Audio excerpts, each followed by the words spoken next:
Day 2. Advent of Dreams, Day 2 is upon us.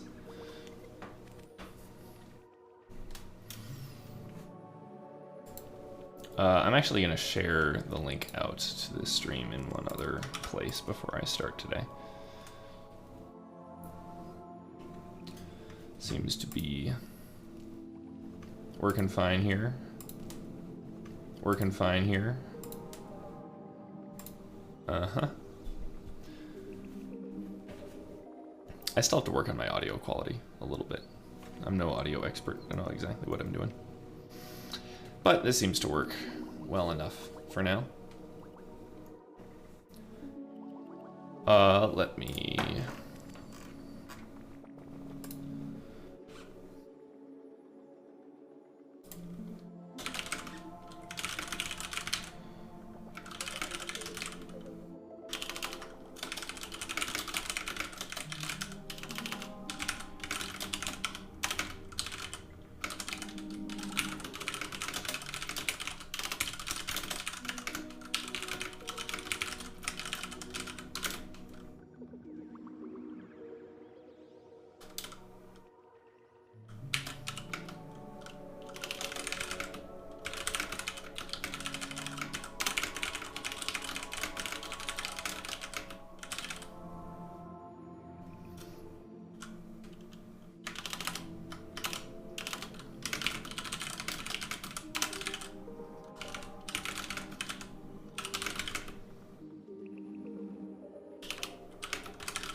All right, I'm gonna get it going.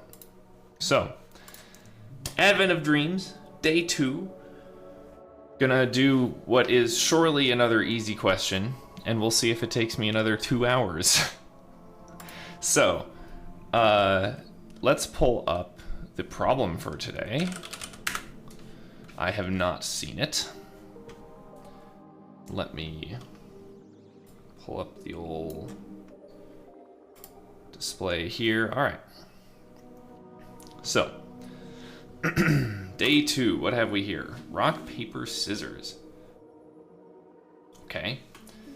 The elves begin to set up camp on the beach. To decide whose tent gets to be closest to the snack storage, a giant rock, paper, scissors tournament is already in progress. Rock, paper, scissors is a game between 2 players. Yep, I'm familiar.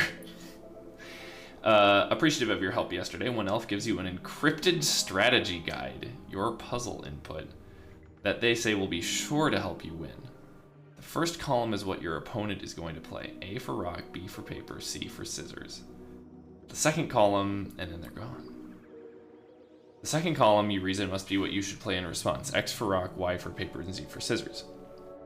Winning every time would be suspicious, so the responses must have been carefully chosen.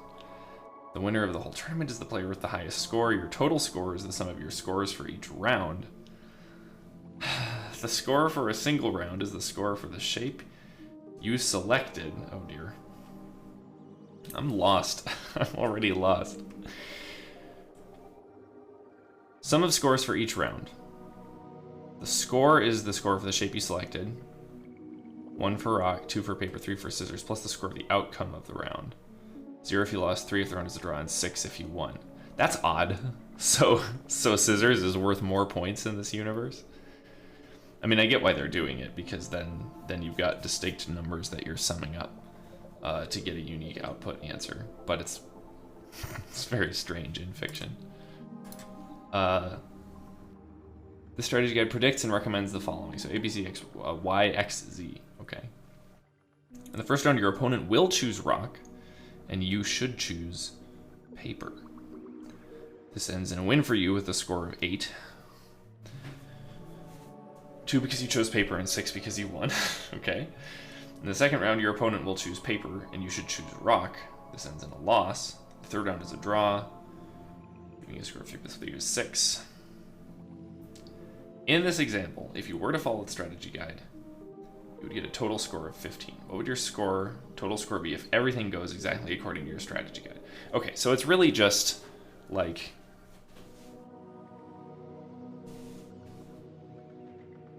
This is not actually, okay, it's phrased in this really kind of clunky way, but it's just encoding a list of rock, paper, scissors, hands. And for each one, I really just need to compute if I win, and then add up some stuff based on the result. So it's got iteration again. I thought of a perhaps better way of doing like iteration within Dreams last night, so I'll probably give that a try and try to keep it pretty simple to start and then make it more Dreamsy as I go on. Because yesterday making it Dreamsy just kind of exploded my whole thing. I was like, oh, I'll just take on a couple fun extra constraints. Just to make it more interesting on day 1, and it took me 2 hours. So maybe not today. We'll start simple today. Let me set up the my example here.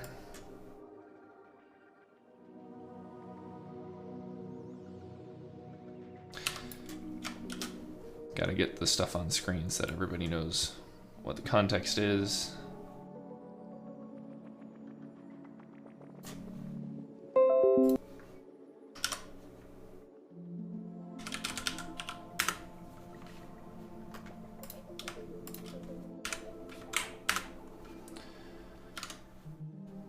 What am I doing? Here we are. So let's see here. This is first part of what I'm working with. This is my example input. And this should be a relatively easy one to come up with sort of other examples for, to like test the system and see if it's all working at the end. Let me also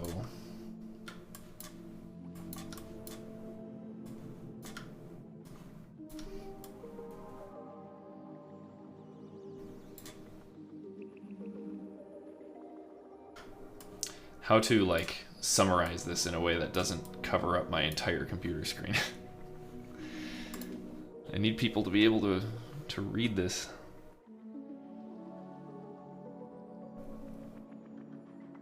Okay, I think I more or less know what I'm doing here.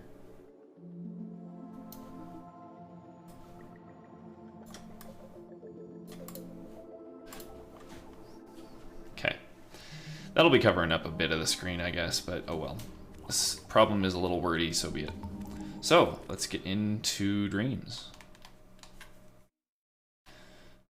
And we'll get this going. I'm going to drop in another one of those elves from yesterday because it's very amusing to me. And we'll just sort of see where... Oh, wait a minute. Does it not have my, like, recently used?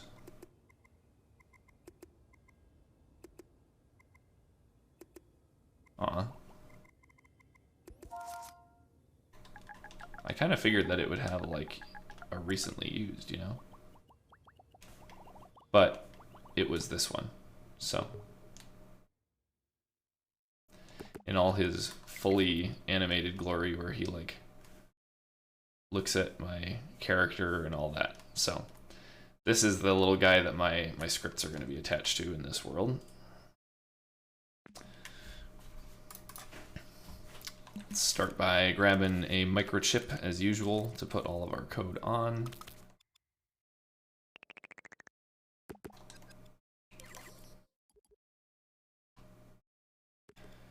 And let's see.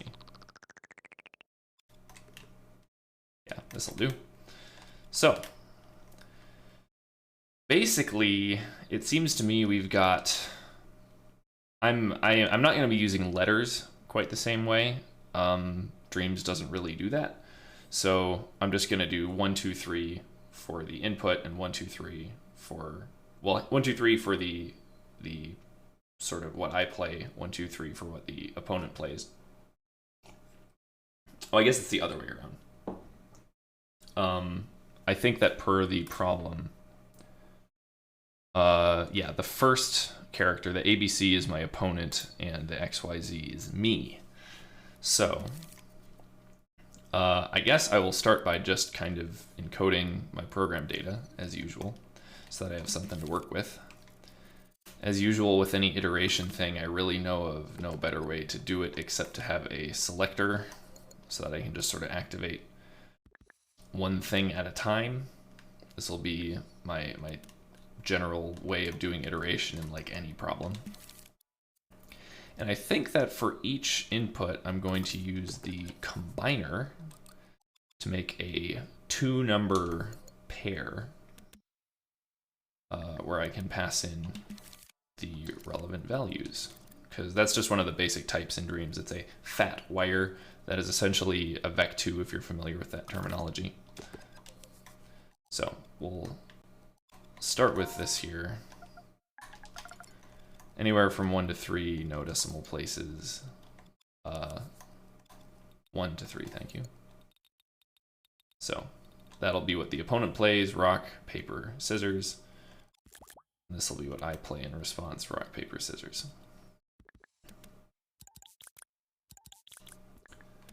Each of these is the actual input of the program, so that corresponds to the A, Y. Here, I can encode that. So A, Y, so in other words, rock and paper, paper and rock.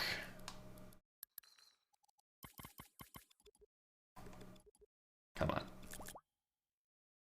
And then scissors and scissors. So that one's a draw. Each of these I have to basically like power on one at a time.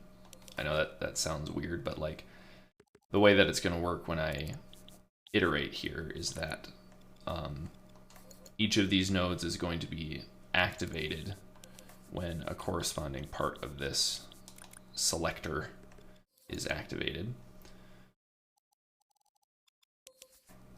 So that's really my only, oh wait, no, open this up, thank you. So by stepping through the selector, I will activate one sort of step of the program at a time. So Dreams doesn't have execution flow. It really just has data flow. It has stateful things within that data flow. So like the selector is an example of that. I'll give the example again of like if I hook up a switch to this selector here, then when I run this, toggling this is hooked up to the move to next output port. So toggling this will cycle me through all of the inputs in the selector.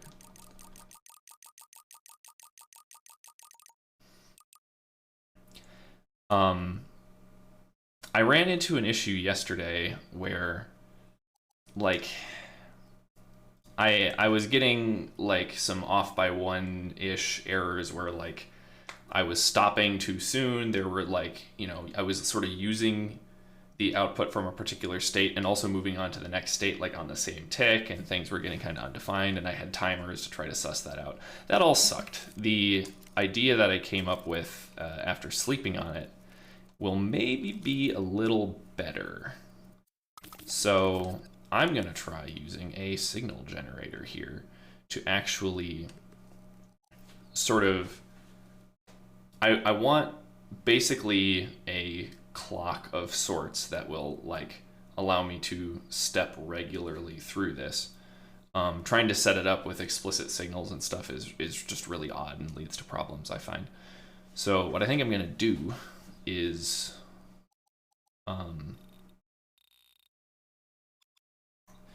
I want to use this thing to have just like a sharp like just on-off signal that just cycles regularly. And then what I can do is I can have high be use the value, and low be step to the next value.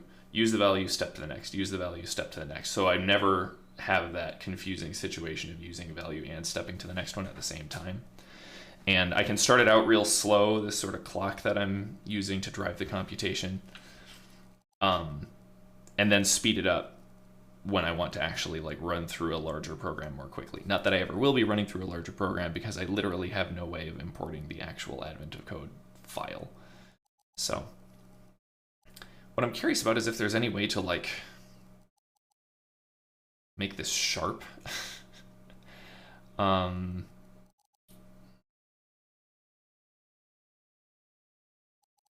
What is happening here?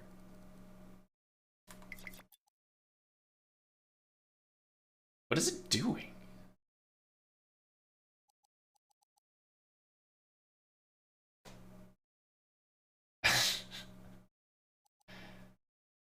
Oh. It's because it's actually like random. Okay, there we go. So, aha! I see how this works. Perfect. There. So that's how it works. There's the time it takes to sweep from min to max. There's the time that it spends paused at min and max.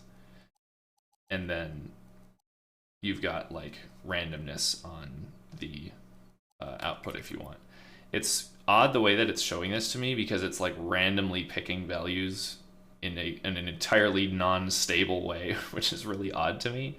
I swear it wasn't doing that before when I was doing it, because it like picks one once it latches on, which is just like, why? But thankfully I don't actually care. I just want like the hard on-off signal here. So this now just clicks on, off, on, off, on, off, and there's literally no in between values, which is exactly what I want. Just a clean Boolean signal, which I can, in fact, tune the speed of with... I'll just grab another one of these sliders to use for actually both the...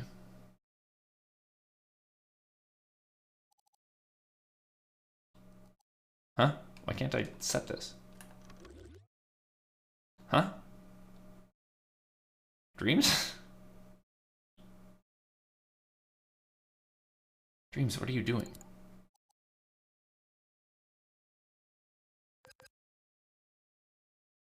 Why can't I hook anything up to this? What? What am I doing wrong here? Am I doing something wrong here?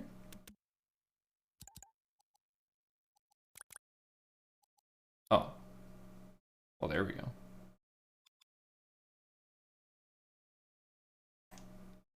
There's like a scale issue with this or something. Because now it's like... I can't change the modulate mode here? What is going on? Normally I'm able to change the wire blend mode. I don't trust what's happening here. Let me grab another signal generator. Like, did I just trigger some kind of really odd bug?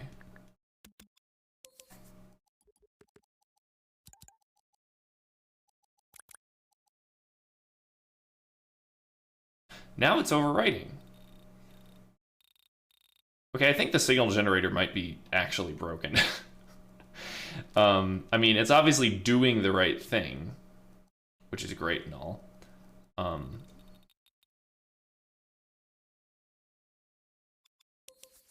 So I can make this work, but I just have to admit I'm confused.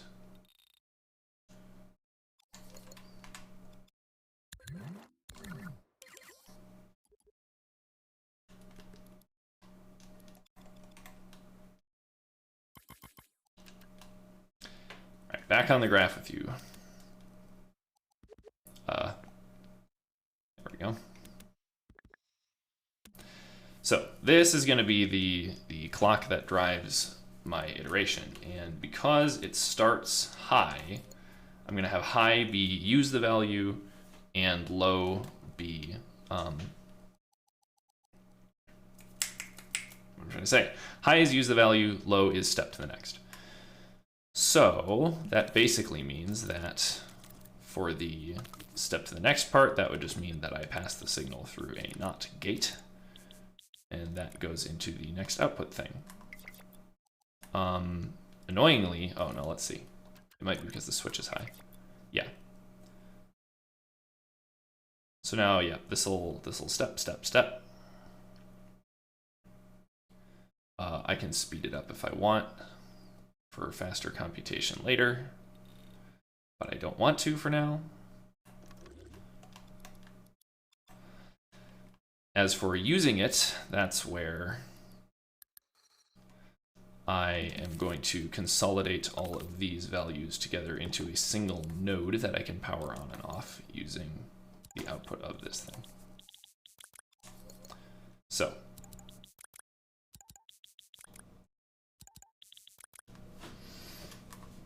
now when this thing is running, it's use the value, step to the next value, use the value, step to the next, and so on.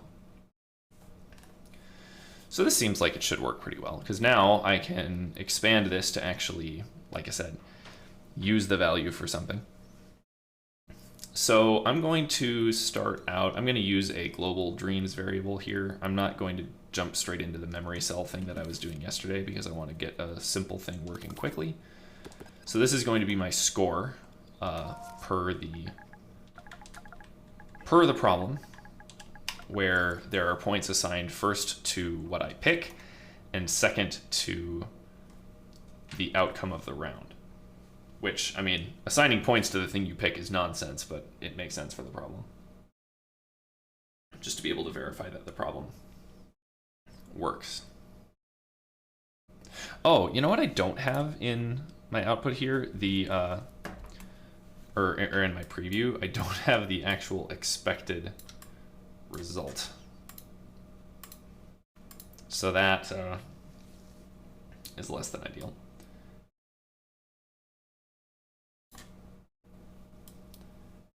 Boy, this takes up so much space. Is this what every problem is going to be like? Can I like... Oh, OBS. How I love OBS. It works so well and I love it so much.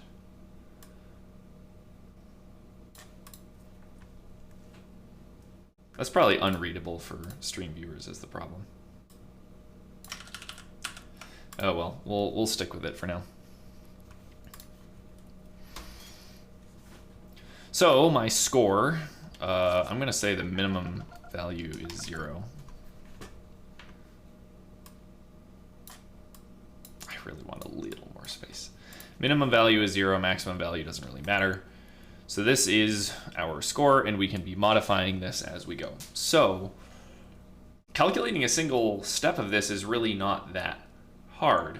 And in fact, I suspect there's a nice little mathematical way to compute the rock, paper, scissors score, like, because it's essentially like a rotation, right? Where like if rock, paper, scissors is 1, 2, 3, then you know, next one always loses to the previous one, right? Paper beats rock, loses to paper, paper loses to scissors, scissors loses to rock. So if I'm trying to think if there's a like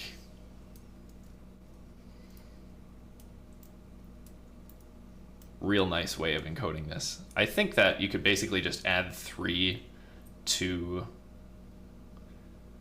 No, what would you do?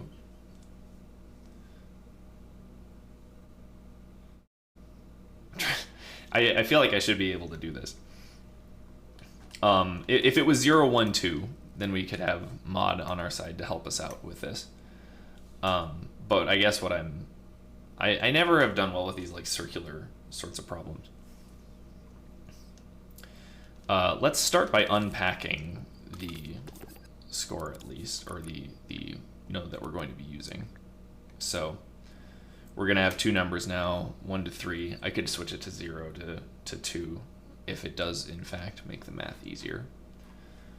And basically I'm sort of thinking that, like, you know, obviously if they are equal, it's a draw. That much is pretty straightforward. And then it would be real nice to do like a less than or greater than thing. And that's where the fact that it's circular is tripping me up mentally here. Because, like, if the opponent's value is less than my value, mod 3, then I win, right? Because if I play paper and they play rock, then that's like 2 against 1 or 1 against 0.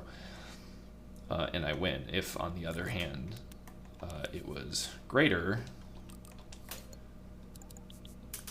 then they would have won.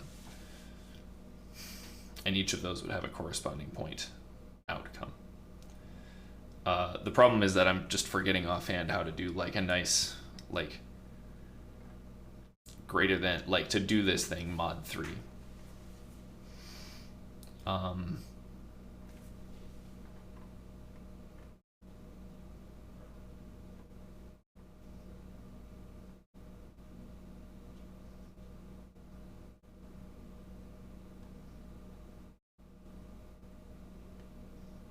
Is it just like B minus A mod 3? Is that what it is? Hold on, let me think through that. Because, like, obviously, if it's just like 2 minus 1 or 3 minus 2, then that's 1. The case that I have to consider really is the, like, 0 minus 2, which is -2 mod 3. I think that's what it is, isn't it?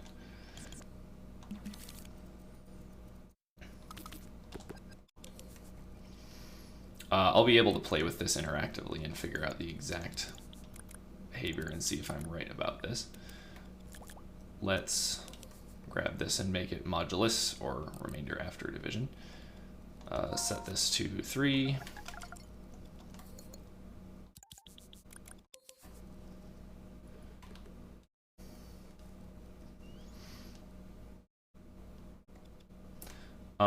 Oh, I actually want to flip these around. Also, I'm going to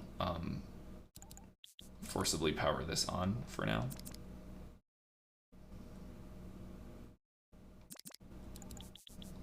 Just so that I can see results. So,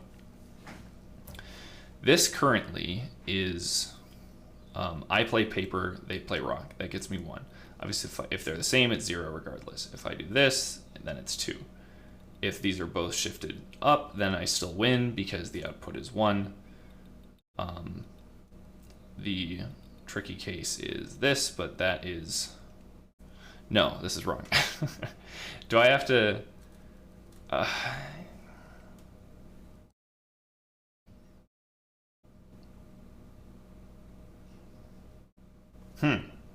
So their remainder after division is definitely not pure modulus, is it?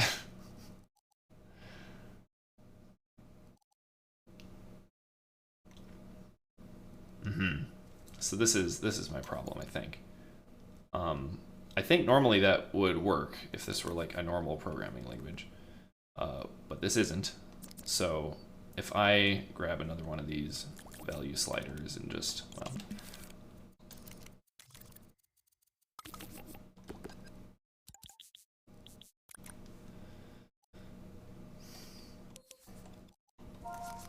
here, so we'll say this can go to -5. From -5 to 5, that should give me a plenty good range to play with.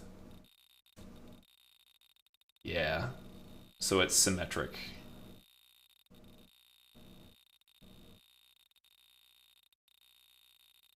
Which actually in this case is not what I want. How kind of them, but it's not what I want. And I don't think that they have a, yeah, they don't have like a bare modulus somewhere else or anything. So I wonder if anybody's made like a true modulus just node that I could pull in.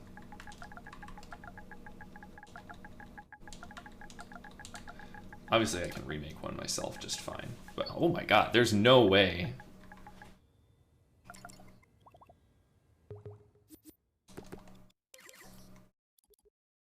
There's no way that it takes that much logic.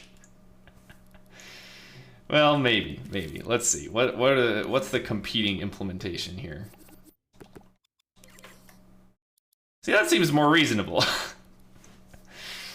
Yeah, exactly. So you take the value, you punch it through the remainder, then you add that, then you remainder it again.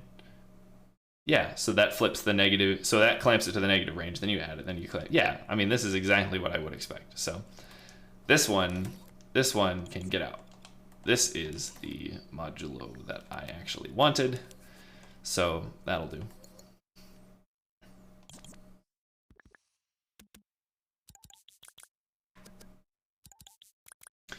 Unfortunately, I do need to have like a hard-coded 3 that I pass in here. Very annoying, but not the end of the world.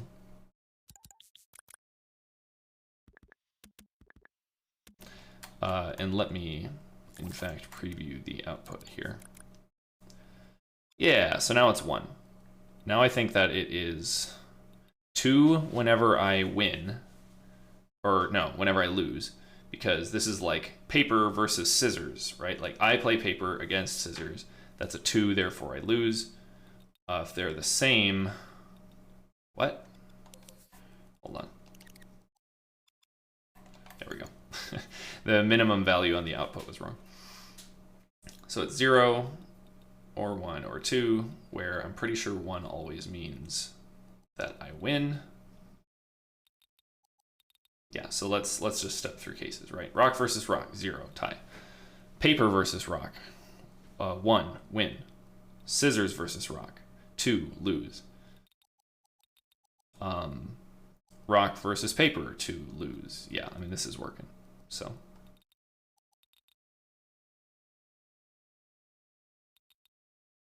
Cool. Okay, that's nice. Put this back to the actual program. And then I can do my little, I can just do a few comparisons here to activate different things. So if this is equal to 0 or 1 or 2, then I will just do different things. I don't feel like doing any more fancy math to like dynamically compute things at this point. I can rename these so that it's at least clear. This is a draw. 1 is a win.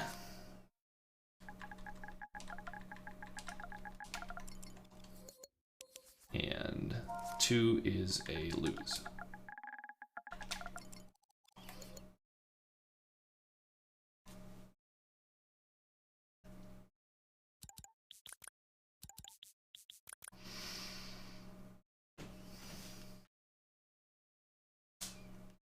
Each of those is going to sort of result in a value that we'll use for our like final score. Easiest way to do that I know of is to power on one of these just value nodes that has the value that I want. So a draw has 0 points.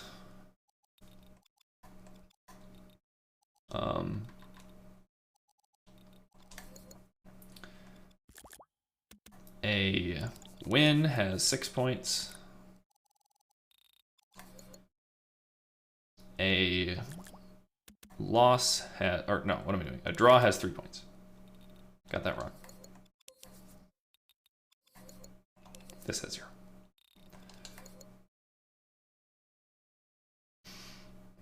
Okay. 0 for a loss, 3 for a draw, 6 for a win. And then I need similarly a, well, actually, because I went with, I can sort of cheat for the score based on the shape I selected, because I literally did 1 for rock, 2 for paper, 3 for scissors here. God, it really is nice to be like sort of playing this on the fly, like just have everything be live and interactive, because then I can just go through and immediately test again, right? Like that's a draw, 3 points. But then paper versus rock is a win, 6 points. But then paper versus scissors is a loss, 0 points. And you can just sort of see immediately, like debug it that way. I do love that. I really do love that. So let's take then this is the one that I played, so that's going to be added with whatever this output is.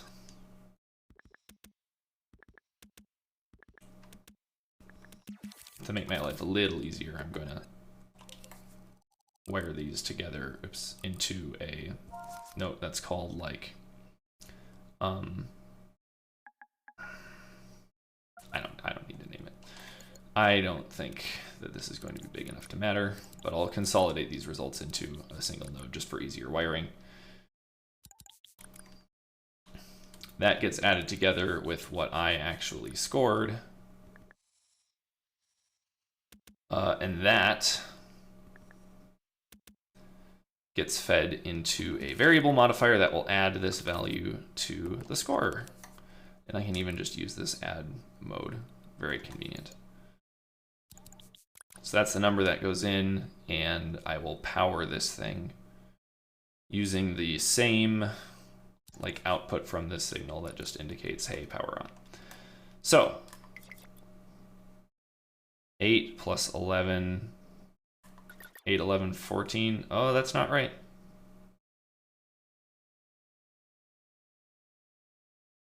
How did I get to 14?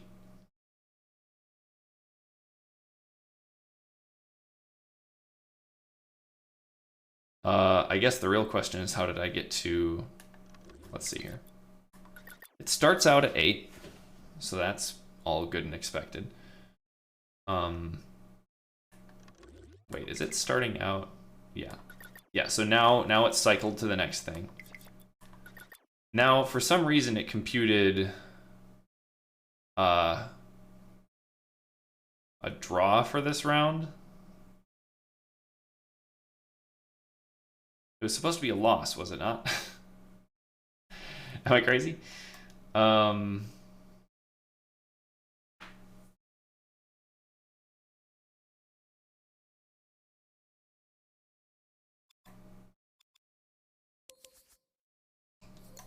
is that 0? I'm sorry.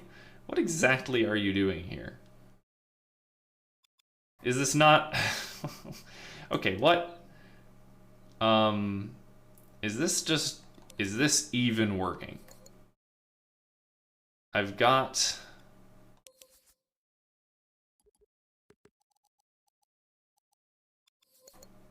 two and 1 coming in here. And when I split that out... Well, I don't need to duplicate that to see it. Why is that 0 and 0? Like, what? This node is powered on. It has this thing coming into it. This thing is outputting 2.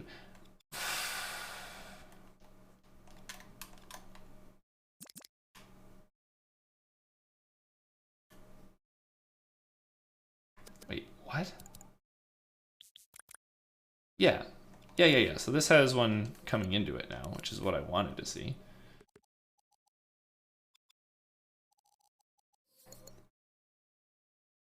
Oh, I'm dumb. I had bypassed that one for testing earlier. Okay, never mind. Deceptive wiring. We will resume the simulation. Here. 8, 9, 15. Okay, that only took me 40 minutes. I mean, that's basically it. All I have to do now is make the simulation stop at a certain point, which is not that hard to do.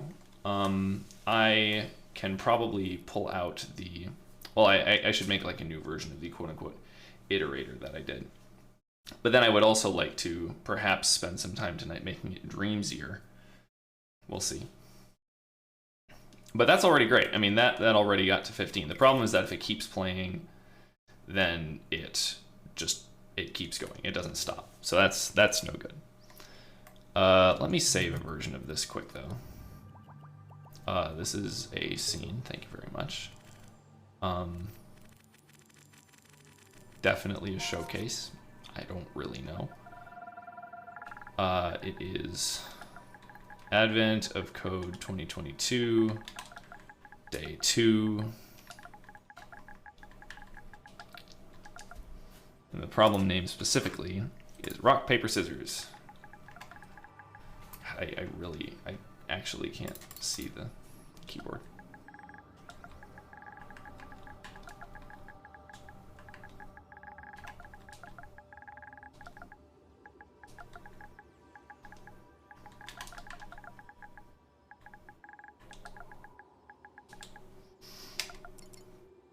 Save that.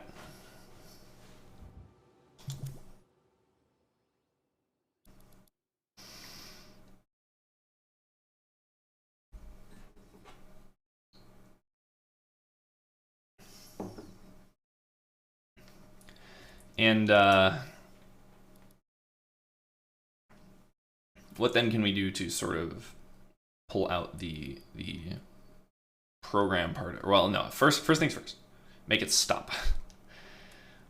So basically, I think that the way that I'm going to do that is that whenever I move into this sort of next, whenever you want to do the like iteration to next, we're going to do that check to see if you are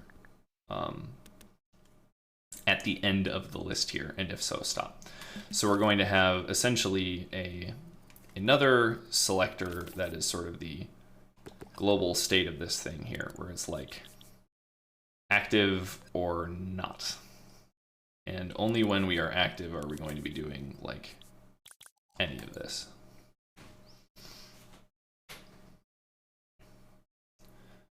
And I think that should basically work fine. If I have to do something else with this power, then I will, but for now it shouldn't be a big deal. So when we want to step to next, I'm going to get rid of this switch. The switch is not helping anyone.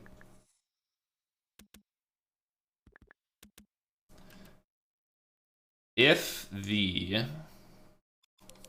we have to do this thing that checks if we're on the last port of the selector, which is just some mildly annoying math, where we take the active port, which is 0 indexed, got to add 1 to that and compare it to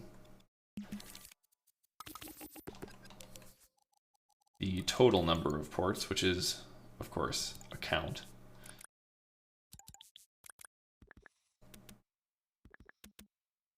Why are the wires... Oh, the wires are going crazy because this thing is pinned to the top of the screen and this thing is like, yeah, that's a little funky, whatever. And if we are on the last one, then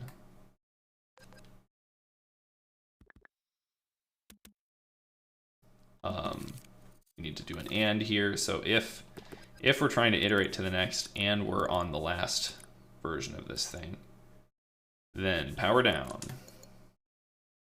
That's beautiful. That's exactly what I like my programs to look like. So if we let this play out,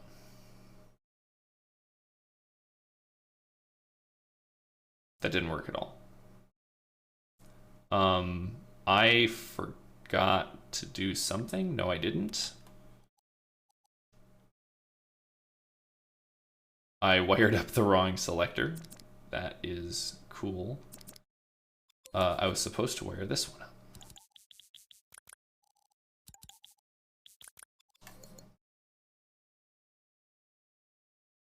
Yep, there we go. It shuts off.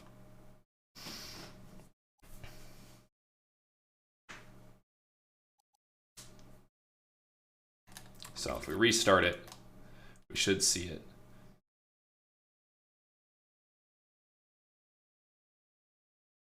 I mean, that's a little funky, I guess. Hold on, why did it seems like it shut off too early, and I want to figure out why. Yeah, it shouldn't have shut off there.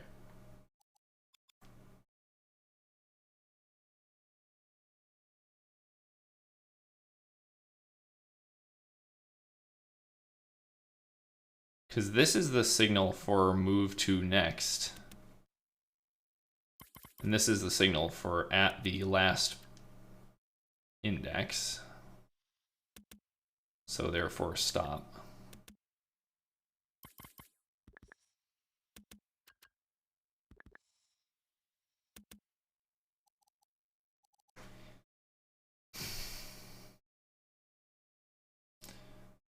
Oh, right, because it has to iterate to the next one. Okay, well, I didn't completely think this through then. So yeah, what's happening here is that it gets to this point where it's like use next, but then it's on this next. I didn't want it to do that. I wanted it to go through a like use phase and only then sort of click over to the next thing. But of course it hit the final thing in the list, and so therefore to shut off immediately. So I got to think through that. Hey, how's it going? I have had some drift problems before, but I discovered, and they only really seem to happen when I like really go nuts with the controller for a while, and then maybe I get a little drift, but now it seems fine. I have had drift before, but I found that there's a thing in Dreams to reset the your guide to the center of the screen, and when I've had issues from drift from that, which, let's see, if I'm like continuously rotating while that happens, then do I get drift? I don't know. In any case, setting the controller down on the table and doing the reset thing fixed my drift issues. So not an issue in practice, really.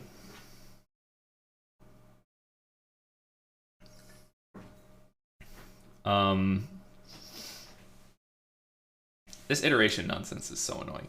I just hate this. I like this pattern,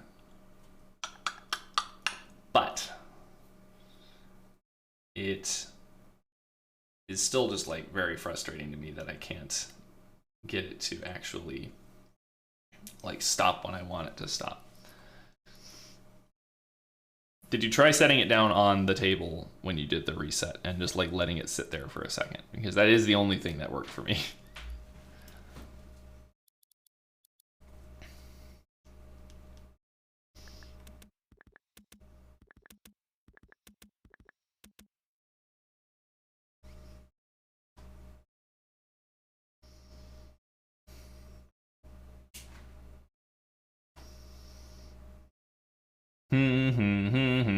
This is annoying. So the actual thing here is that I need to stop once it hits kind of the end of the I don't want it to stop on the like first time that it clicks onto the last entry. It's only like when it clicks over and it was already on the last entry, which is like an annoying distinction because you don't want like value before, value after generally.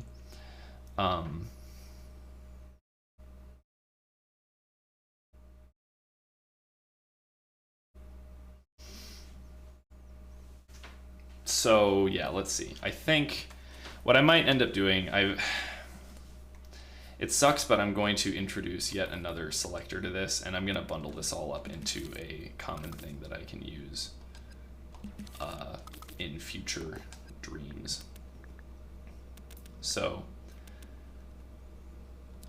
I'm going to have this thing that toggles over, but doesn't really have any like meaningful output on its own when it hits the last thing. And then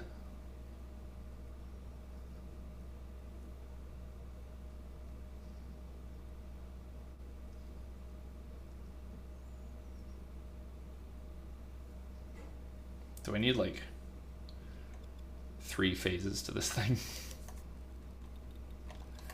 It'd be pretty easy to do this way, as much as I kind of hate what I'm doing.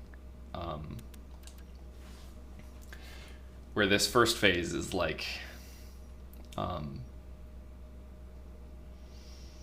saw the final state for the first time. Then we have one that sees a low. So that would like click us into the next state. So that would be like I wire this and this together, which clicks us into the low state.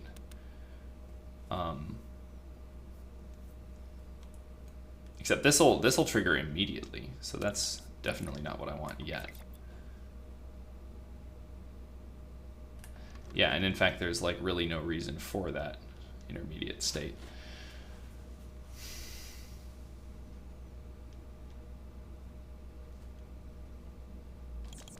Really more just that like we got here. Oh, and then, no, what I should have done is hooked up the high so that then it steps to that, then to that, and then it's that stage that we feed into the low. I hate this.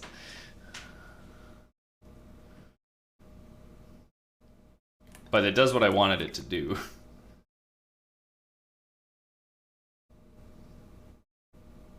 So, fine.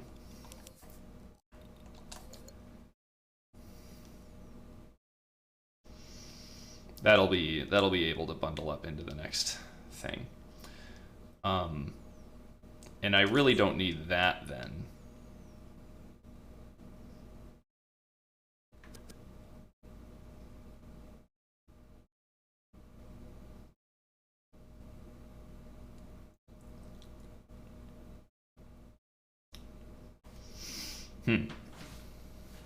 A lot of hard problems are just problems you don't want to accept the undesirable answer that you knew about.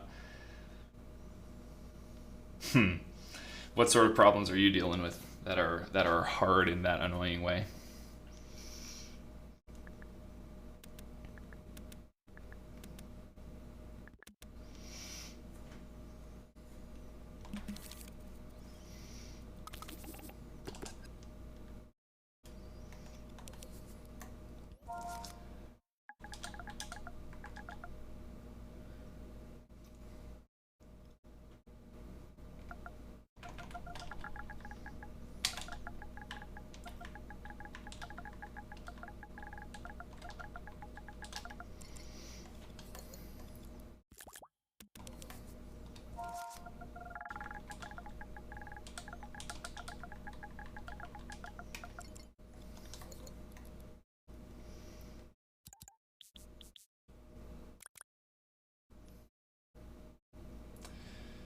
Hook that up to this node so that I can extract it.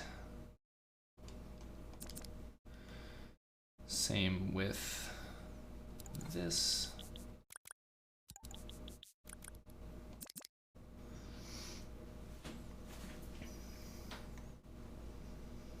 And then I guess same with the signal.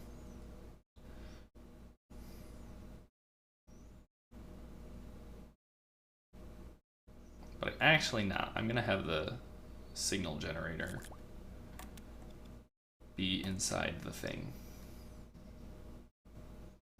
But I am gonna have another node that is used for timescale.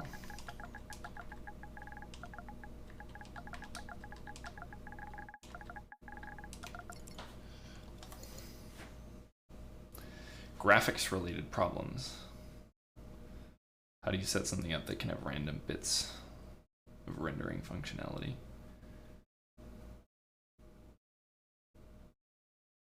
Sure. Seems like the like mega shader approach works for a lot of people.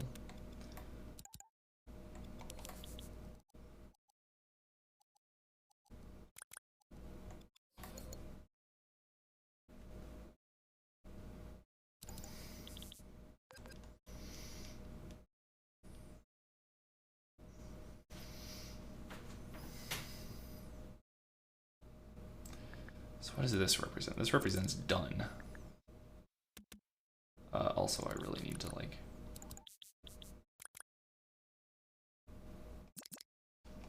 wire in there.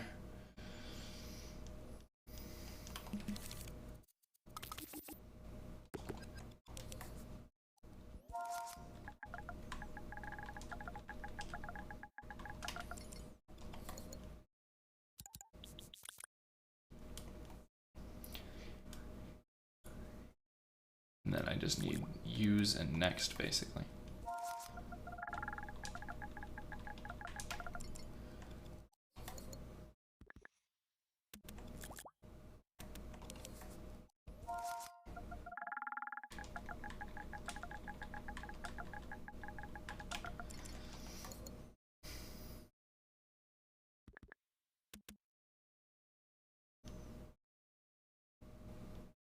Let's see, what is, this is directly wiring into next. Wait, none? I didn't mean to call that none. Use, next, done. Okay. Don't know what I'm doing.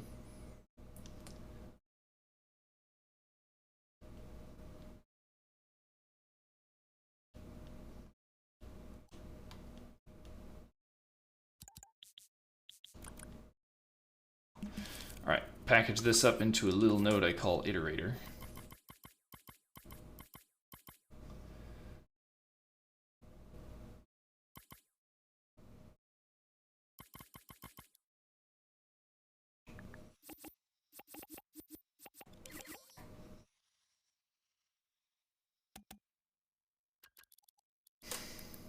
There's going to be a little more to clean up, apparently. Because there's like rogue wires coming in and out. Or just in. Oh, these are the rogue wires. These are all supposed to be out nodes. That's part of it.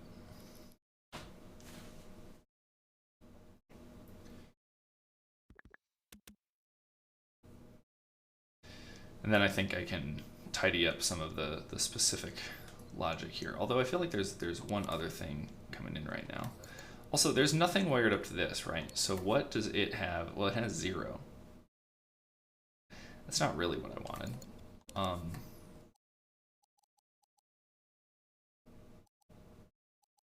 Okay, so unfortunately I think I have to do something a little funky with the input here because of how it's handling the input being wired differently.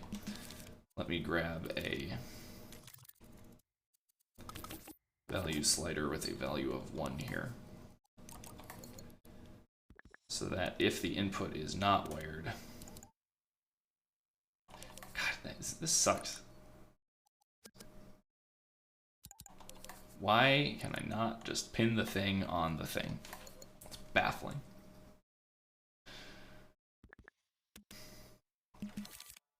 So if the input's wired, I'm gonna negate that, use that to power the thing, use that for a default value. Annoying, but oh well.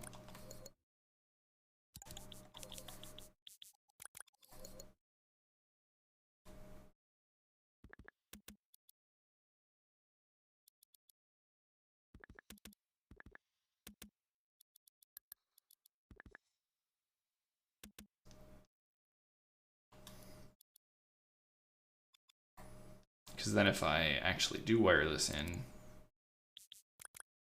it powers that off and uses the value that is wired in. So that's good, that'll work. So there I have my signal. That just ticks on, off, on, off, on, off. For iteration reasons. There might be some weird nuance with resetting it, but I'm not going to worry about that for now. And let's sort of step back and examine the rest of it now. So this is the like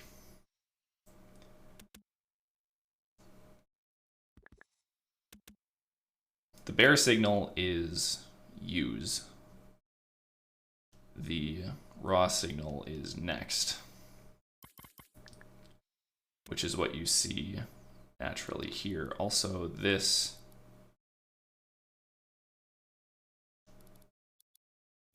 should be wired in there to get rid of this wire.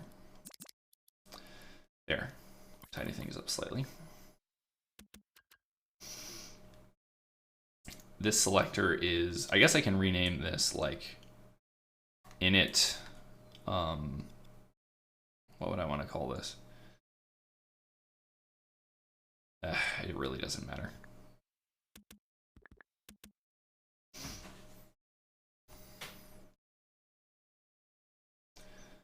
Total, current, and timescale, where timescale is optional.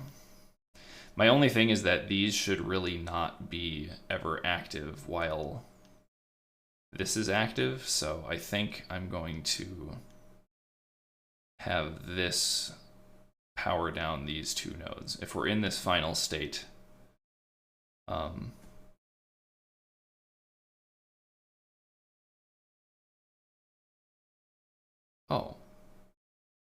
Yeah, and in fact, really, this is the, like, it really is just that. I don't know, I don't think I needed to do anything with this at all.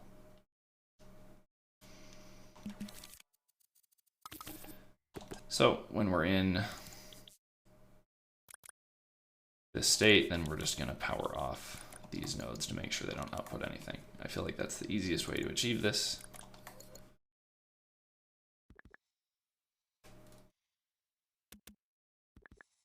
Move this down here so it's a little clearer what's going on.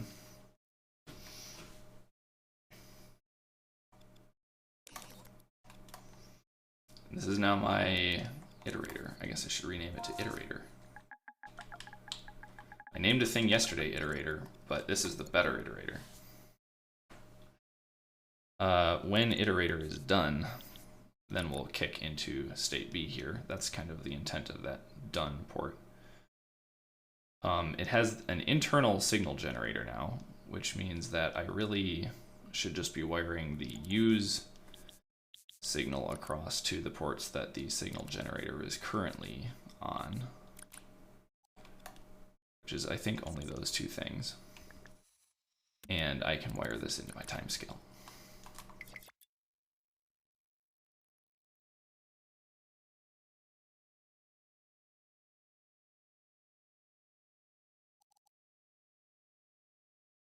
Yeah, the only thing that I don't like about that potentially is that it doesn't linger as long on the final case, which feels like it could be slightly improved.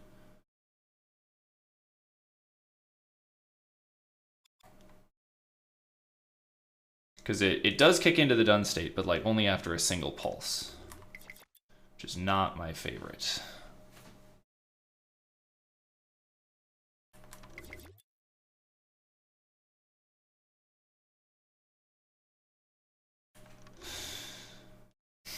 So what I could do is actually just add one more state to this. Again, I hate this, but it is working.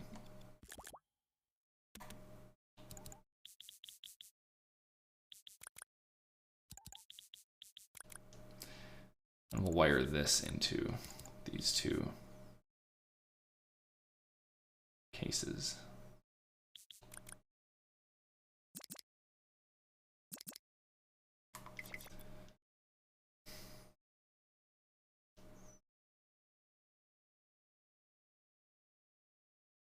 Okay, that didn't work.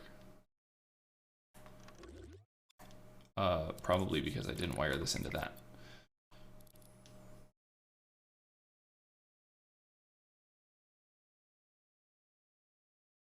Did it cycle that thing around to the start again, and does that have any problems? I don't really think it does have any problems. So, because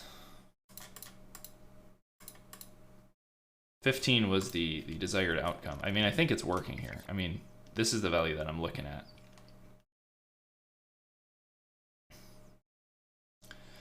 And I think that all works.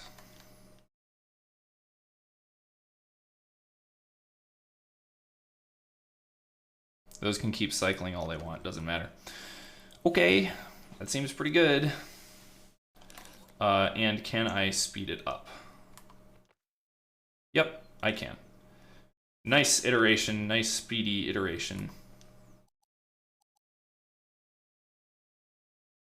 I could actually make the iterator much faster by default then, which seems like probably a nice thing to me.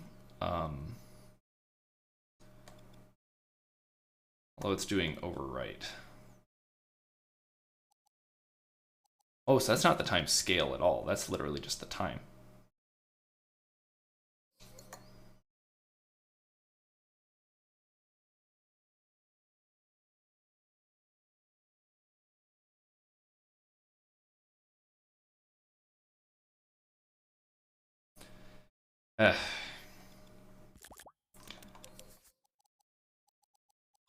So suppose that I wanted it to be 0.1 by default. That's like the default speed, and then you can pass something else in to like speed it up. Then I think what I'd want to do is like have that be the sort of default value that gets wired in. This becomes the yeah. Here's what we do. Throw our calculator on here. That is always our time scale now. The result of that is what we pass in here for our time range, so that it defaults to 0.1, and then you can actually crank it up. If it's not wired, then you get 0.1 because you're multiplying by 1. But otherwise, you can actually like slow it down by multiplying it by 10, for example, which would get you back to a full second, which is behavior that I feel is more intuitive. So I'll just make the room for that in the graph and then save this thing for later.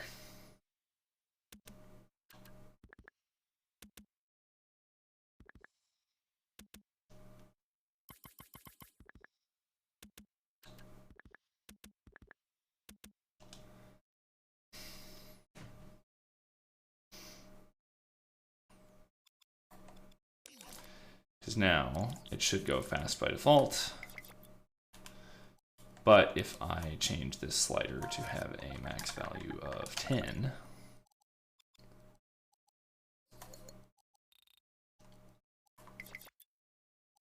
you can actually make it go too fast now. I don't know exactly what the minimum is, but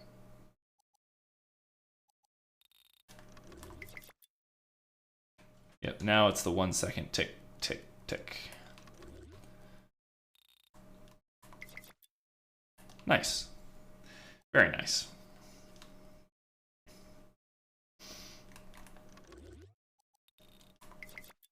Use next, use next, use done. Although it cycled through next and done, which is the only thing that sort of concerns me there. I would really prefer if it went straight to done.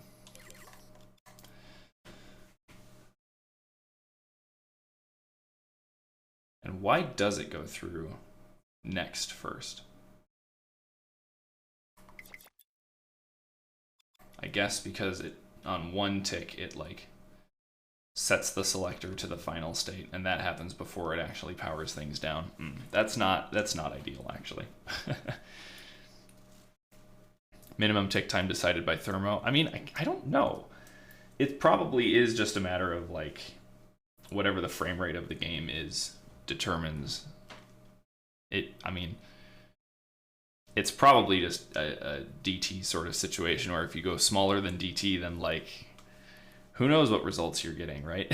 Your signal is just going to be like non-deterministically high. It on subsequent ticks, it might be like high, high, low, high, low, low, high, low, high, you know, whatever. Not the like, you don't get like the same number of rising and falling edges that you would hope to get or whatever. So, although that wouldn't really explain what I'm seeing either. So who knows? I don't actually know.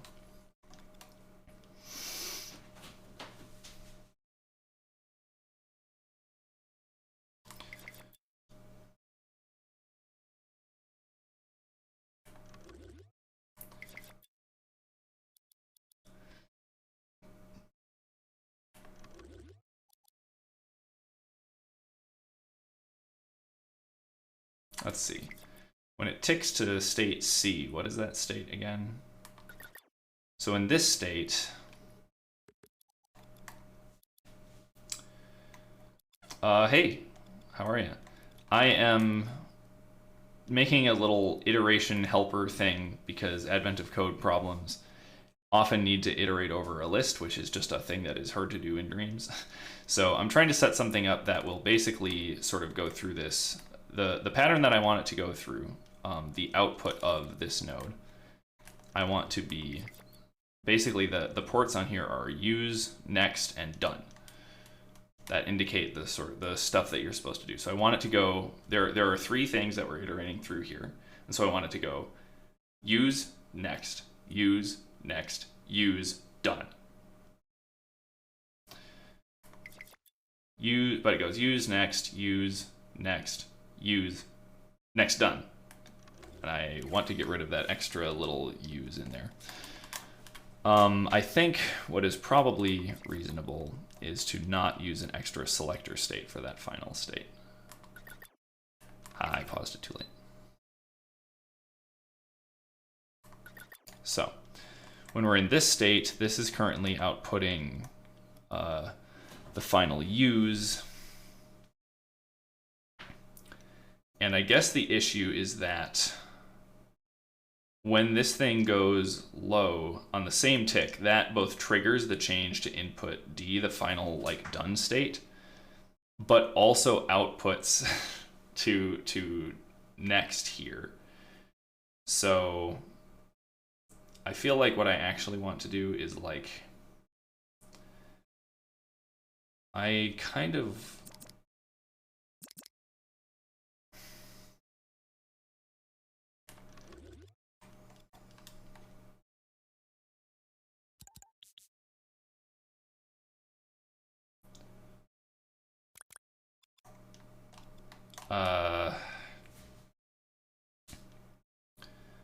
I don't think I ever want, here's what I'm thinking. I'm gonna get rid of this final state. And this now does what? When we tick to that state, we've unfortunately now disabled use, which is not what I want. I need to change this logic for enabling and disabling these nodes, because I wanted that to be on for like a tick longer.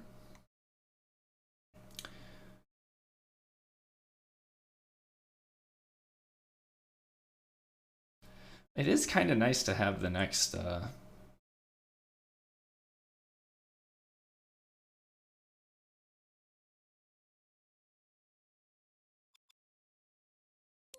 I think it makes sense to go back to having these 4 states here, where this one can truly drive done. But I just want to make sure that we're not outputting next whenever we're at this point. It's use and then nothing.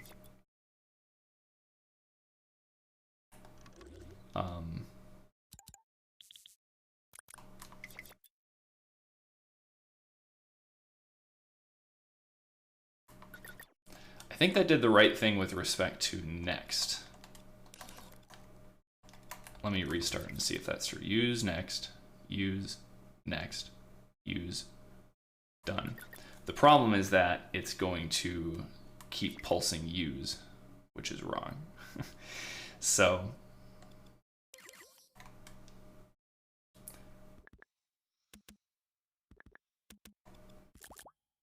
whatever. It's kind of okay for this logic to be a little bit gnarly, as long as it's contained within a single microchip. And I can probably reroute some of these wires to be a little bit cleaner. So use, next, use, done. Perfect. That's exactly what I wanted. So let's try to clean this up just a little, I guess. There's just some parts of this that are like pretty bad, actually. Here, we can start by moving these way back here, because I don't think that there's any need to have them so close. This is basically the one that will kick us into that done state, and then I kind of need to be routing these wires a little bit more nicely.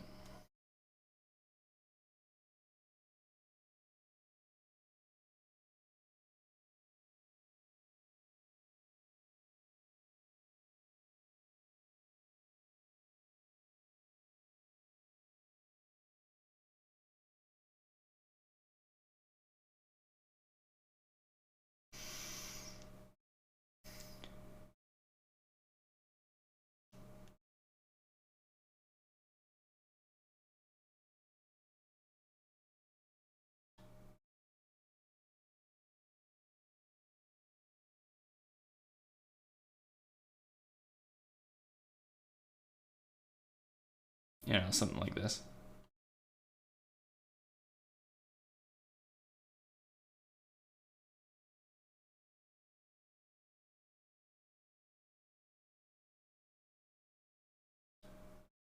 Very important, obviously, to have my wires look nice. No. Wants to glue these things together.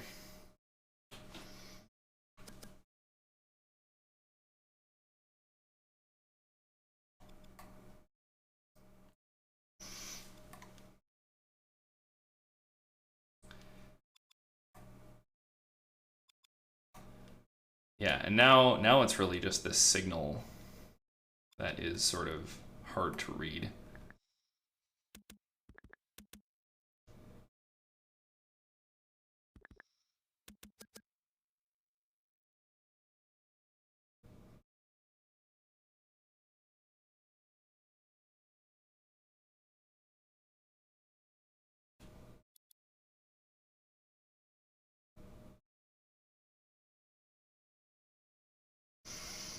Routing conveyors in Satisfactory. I've not played enough Satisfactory to really like get it. I figure I'd like it. I mean, automation games are fun, but I've just never actually like sunk enough time into it to, I think, get to the fun part, and it's not super interesting early on.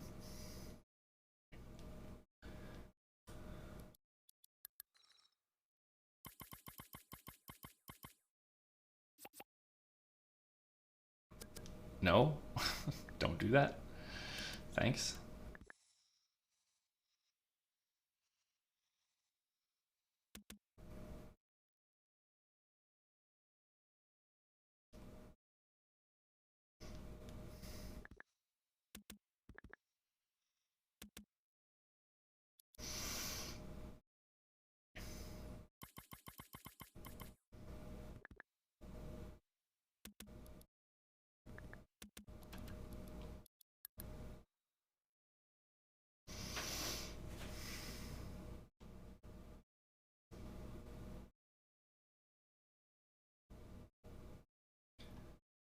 This is going to be the most beautiful wiring you've ever seen. Almost.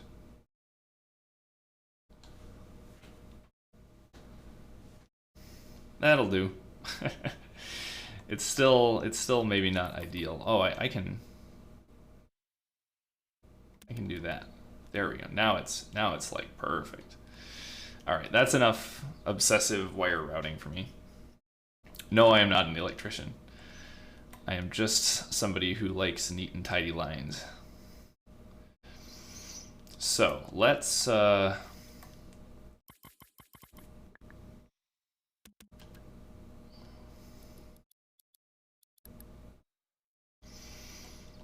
save this as its own node. I should give it a color that I like.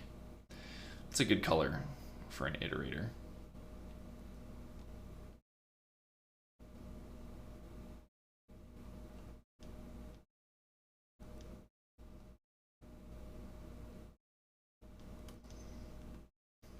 Sure. You know, none of the like icons that they have in here ever really seem to like do much for me. I mean, I guess that's sort of something, but it's not really what I want. Because like all of these they correspond to stuff in Dreams, which I get, right? It's like this has timeline sort of logic. This has like, I mean, they're all related to like the sound system, the camera system, the whatever, and I never want that. I always just end up going with the gears because it's like it's a program thing. So I don't know. Let's save this as a new creation. It is a logic contraption known as an iterator. The horns one.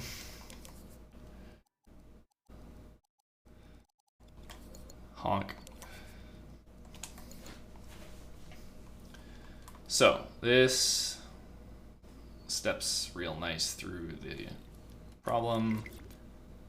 Yeah, that's beautiful. See? It like iterates perfectly. I'm so happy with that because I spent so much time fighting bugs with the like iteration stuff yesterday. I mentioned at the start of the stream, people may not have heard that like in my last thing I had all these what amount to like off by one issues where like this camera really hates to expose correctly, doesn't it? I had a bunch of what feel like just off by one issues where on the same tick I'm like trying to both use the value and advance to the next value, and because Dreams doesn't have a clear notion of execution flow, it's like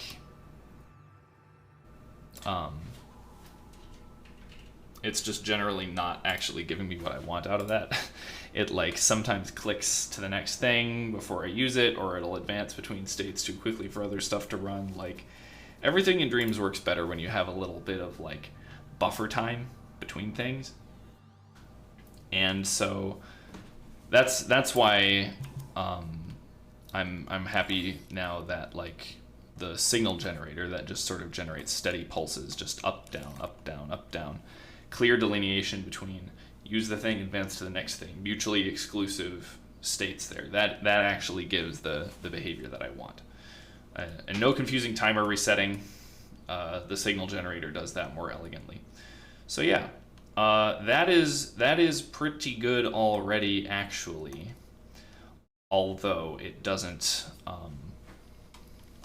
Here, let me set up what I think I could do now, since I've got the actual logic of it working. Is I can first, I guess I'll make the result more visible because that'll just be nice. I can put the number displayer on this guy like I was doing before.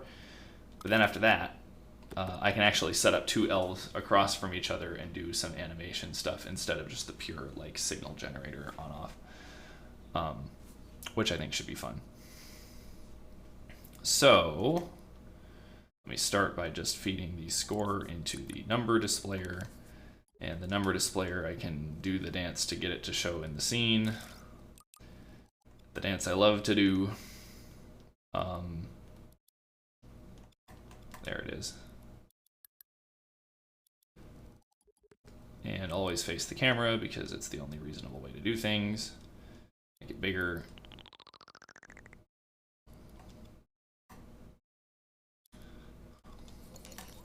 There, so now, when I run it, it ticks up to 15. So you can at least see the result there. I'll go ahead and give that a save and then start working on making it a little bit prettier, dreamsier. So I'm going to actually clone this guy and put this guy off to the side over here to just look on sadly. Sorry, bud. And what I'm going to do then is have sort of two elves who like stand across from each other and basically play rock, paper, scissors. I am curious how big is the puzzle input? Very large, as always. Yeah, not gonna do that. But I would really love to be able to essentially just set up 2 games of rock, paper, scissors, right? That can just sort of like go one against the other. So again, I'm gonna wanna do that thing where I essentially pull this stuff out as the program. And then I can sort of sequence differently. Instead of doing this iterator thing explicitly, I can have like, actually it would really amount to doing a completely separate solution, wouldn't it? If I'm gonna cheat. I'm going to have what I want visually is for the elves to stand across from each other and for like icons to appear above their heads and the score to then count up. I can keep the entire program logic all in one place and just broadcast to the other one to like show a certain thing. 2,500 rounds. I mean, there's not a chance, right? It's just, Ugh. Not if I have to input it by hand. However, I can play multiple games, and that's sort of what I'd like to do. So anyway, like I said, I want to cheat, basically. I want to have it, basically whenever it plays a round, I want it to activate a wireless transmitter so that the other one can know what it played and what to display. So like I said, it's cheating in the sense that it's not two independent actors like, you know, alternating control of the program or anything like that. But who cares? So let's see. We're going to transmit the thing that they played, right? A is the opponent's thing. And then when that happens, the other one can receive it. The wireless transmitter here, we will name opponent move.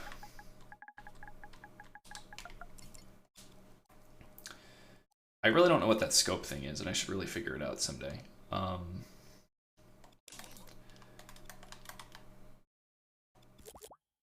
We'll duplicate that. We'll delete the microchip that one has because the scripting on the other side is going to be entirely different and really just much smaller.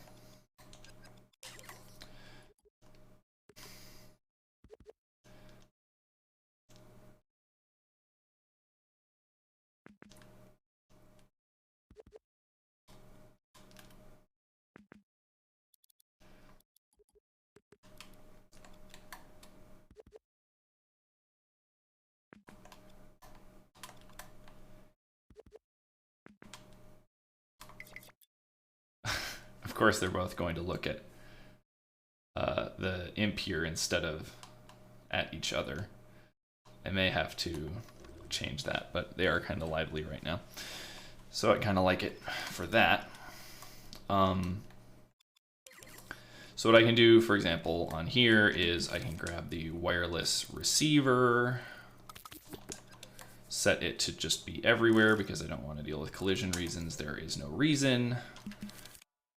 And then just display one of three things basically when the thing activates. So I'll just set up the equals things here. Actually, I can conveniently, no, thank you, copy them over from here because that's exactly what these are. The names are wrong. Oh, actually, no, that's not right at all. I forgot what those did. Thought I could save some time. Can't save some time. It's fine. So this one's rock.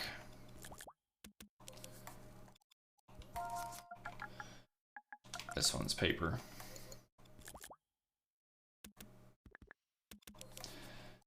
I could theoretically do this with a selector, but selectors have state and I don't want to think about that right now. Rock, paper, scissors.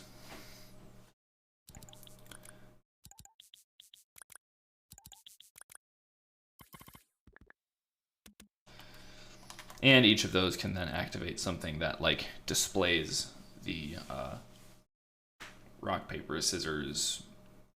I don't know how to indicate that. I guess I can just do a text displayer that's like the word rock or paper or scissors or, you know, something to that effect. So that would be a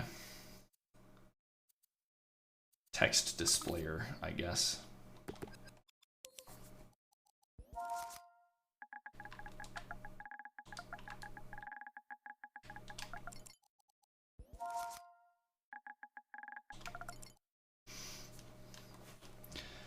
Again, it needs to be in scene.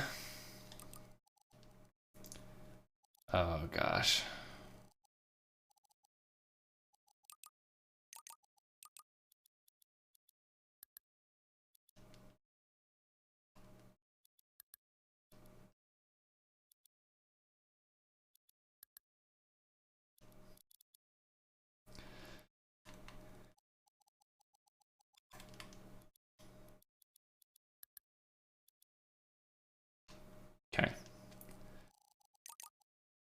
The facing camera thing makes it a little bit hard to place it, but that's fine.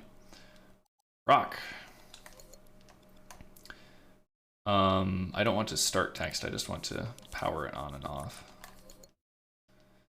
So, for now I'm just gonna duplicate this down.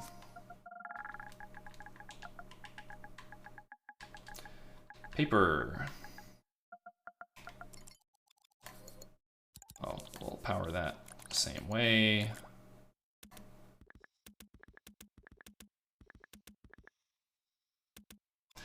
Thank you. Scissors.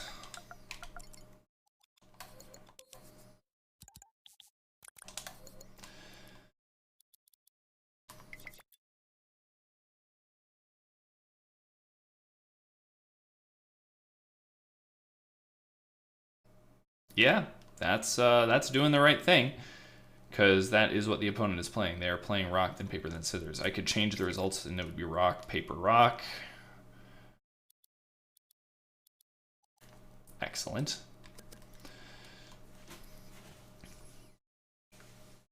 I'm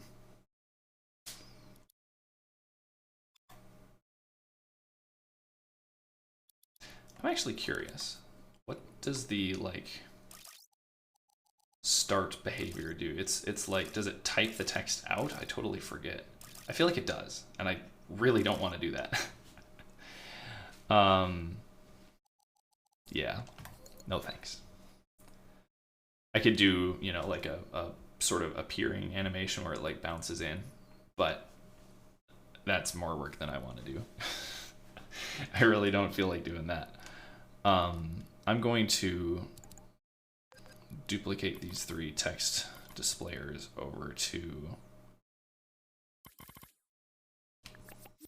Ooh, I meant to duplicate. We're going to duplicate them over to here, where they can be used with this instead, which is the thing that you are playing.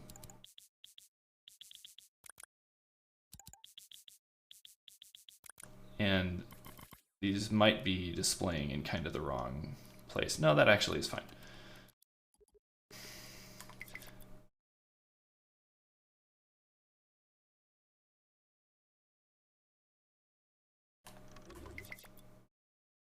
Why is it now ticking up to 23? What is it? What? Oh no, this guy over here is playing the game at the same time. We've got 2 things writing to the same global variable right now, which is not what I intended to do. I feel like I need to just power down yonder microchip for now.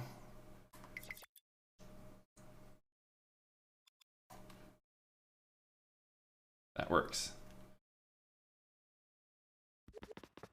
Oh, frick. It's not what I meant to do. So wild, the stuff that you do in dreams. Move the ground and the characters just start running and staring at you like, what the heck are you doing, man?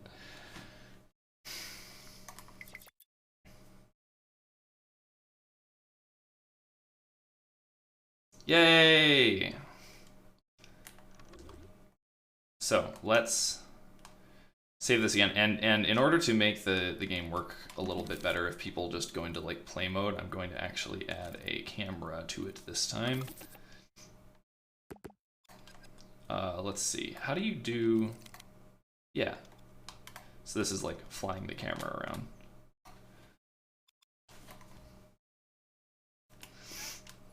So yeah, now if I go into play mode,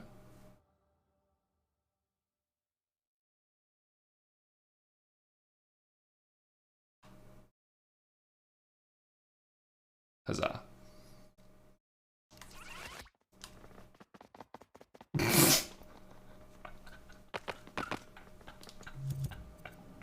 Oh god, this game is so funny.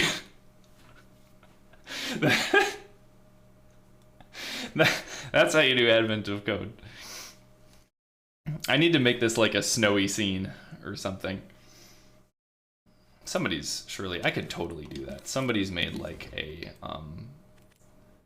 snowy scene in the Dreamiverse that I could pull in, right?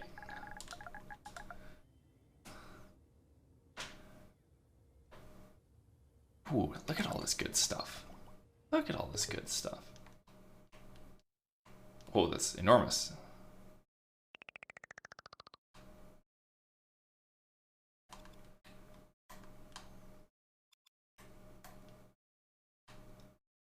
This is not very easy.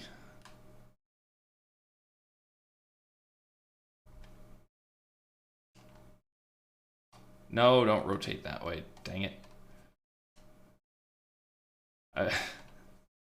Why is this? I'm trying to like swipe on the. You're supposed to be able to rotate by like doing this, but that sucks. Okay, that was really annoying. Hello, can I zoom back in on my actual scene here? Thanks. Let's try that again. How big is this?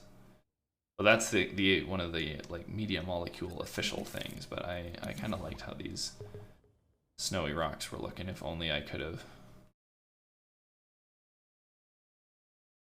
placed it reasonably.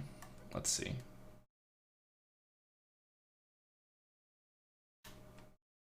There, that's what I wanted to do. And then I can put that more or less in the world in place of the sort of starting block.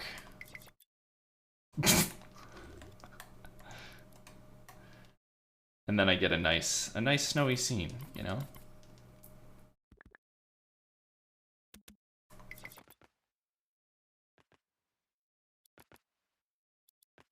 But this guy keeps dying over here and resetting the game.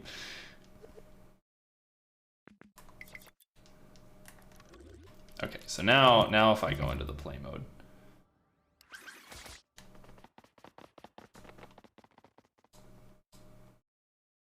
They actually, oh man. I can slide down the hill. Oh wow, and the camera actually like snaps to a follow cam? Wild. There's so much magic built into Dreams, man. So much.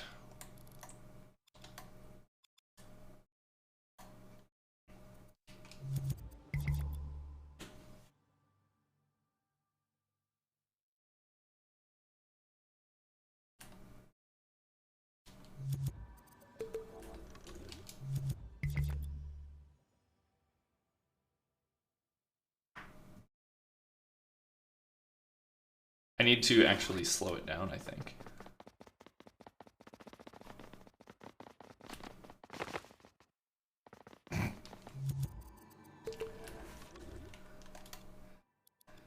Slow the game down.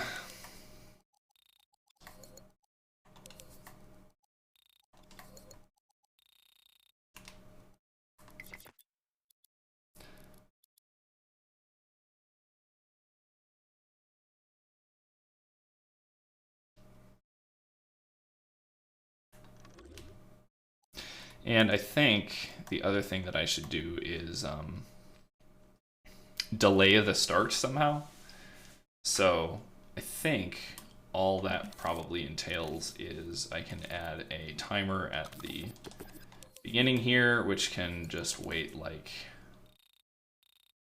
I don't know, a couple seconds. And when it's finished, or I guess I'll do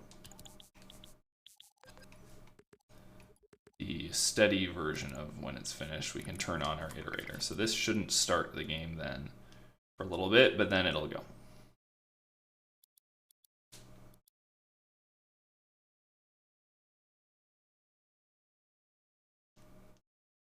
Awesome. That was easy.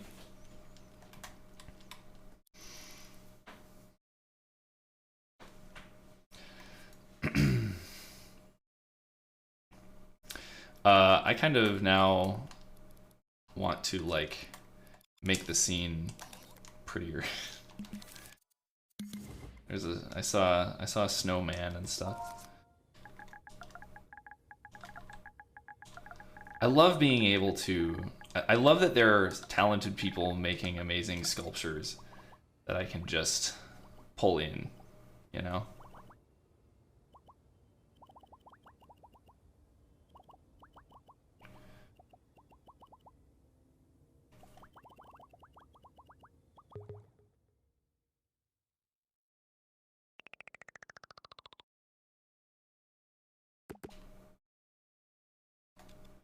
Maybe that's too small.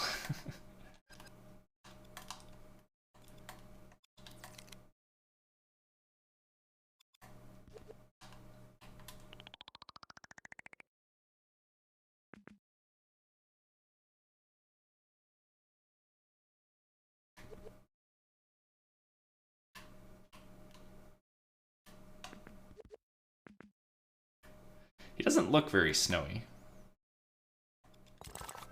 Can I, like...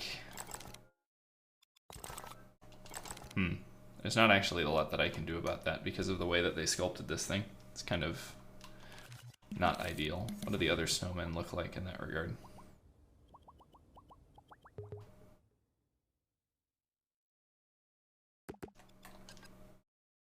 Yeah, that looks a little better because the scarf has different material properties from the actual snowman. It's very blue. Why is it so blue? Is it like reflecting the sky?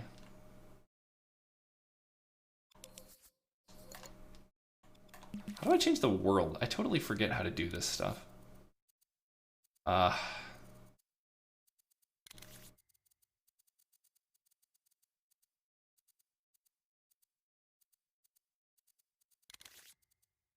I'm never gonna find it. I don't know how to do these things. It's fine. At this point, I'm just stalling for time, doing weird stuff. Let me add some snowy pine trees, shall I?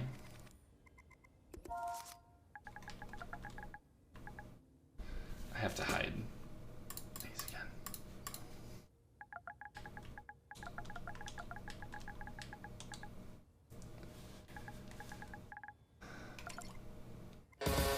Whoa, no music. Nope. Do I have to do...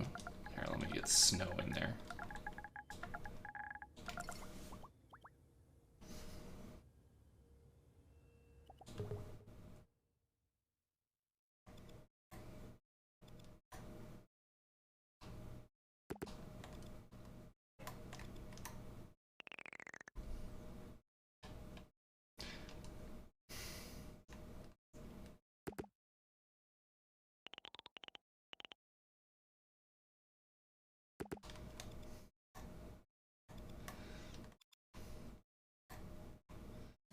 Does that look like anything? Oh, they're nowhere near big enough.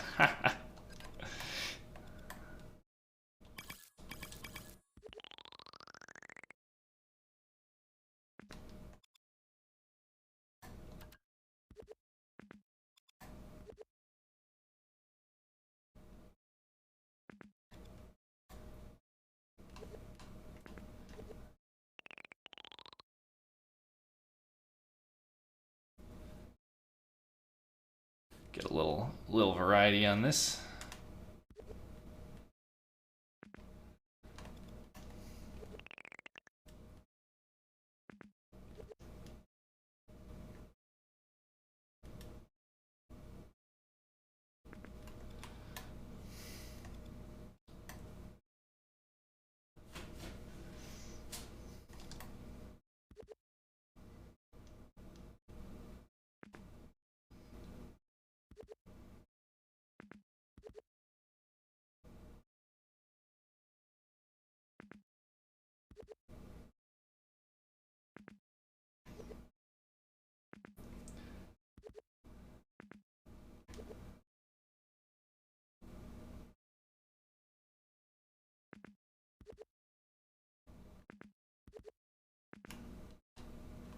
Yeah, this is looking great.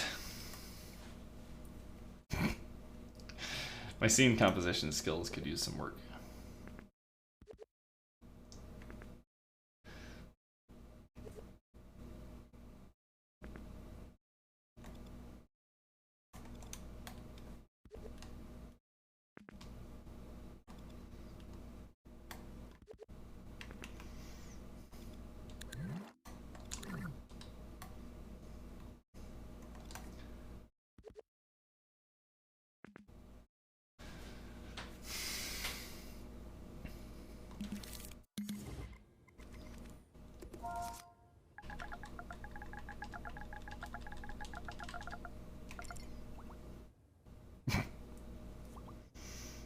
Reindeer skeleton monster. This is exactly what I want.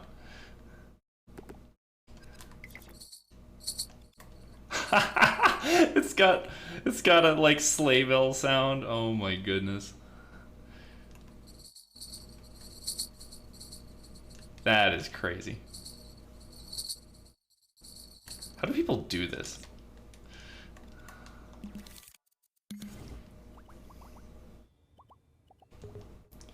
Is this like animated in any way, or is this just what it is? It is what it is.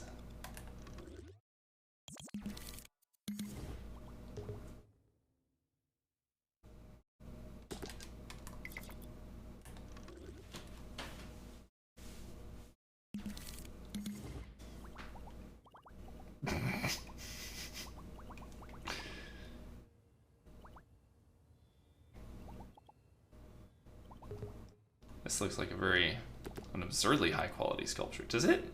Oh my goodness, it's got like physics on the... How do you do this? How do people do this stuff in Dreams? I thought it was just like a normal sculpture. Wow, that is wild. Well, that one wins. It's got all the animations I could ever want. And in fact, I wonder if I can like...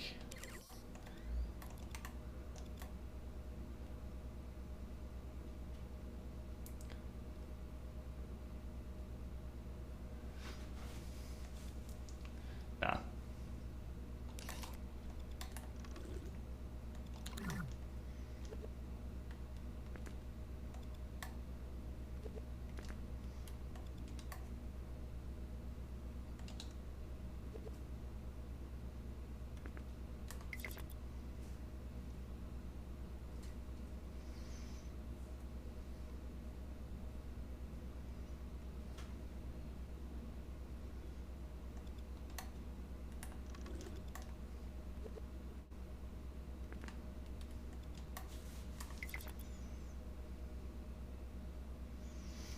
I think all I need now is like more light on these guys in the front somehow. Okay, how do I edit the world in Dreams? It's really annoying me that I don't know how to do this. Dreams edit sky. It's impossible to search for this game. How to create beautiful skies. Tutorial. Welcome everyone. They call me Intrateka, and first of all, thank you for 100 subscribers. Hello. Another tip. Thank you for your YouTube channel.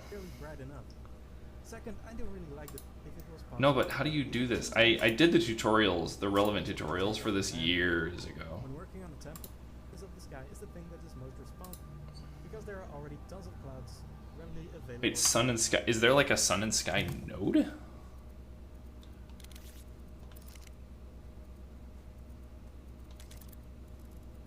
Oh, look at that.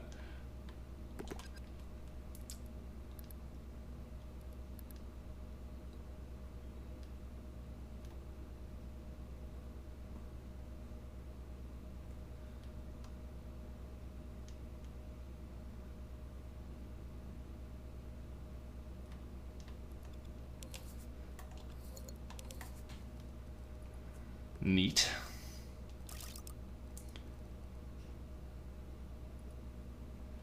How do I make it like more overcast? Can I like make the sun more diffuse somehow?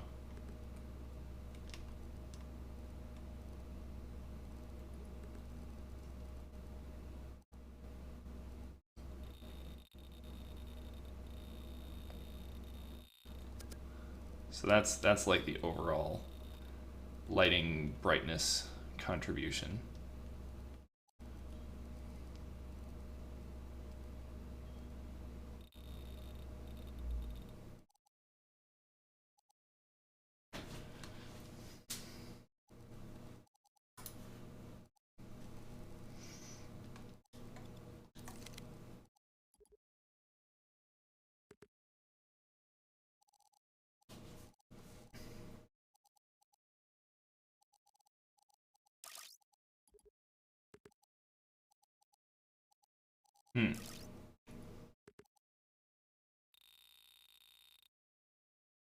Ah, okay, so that's how I could balance it out. I can, like, diminish the sun brightness somewhat.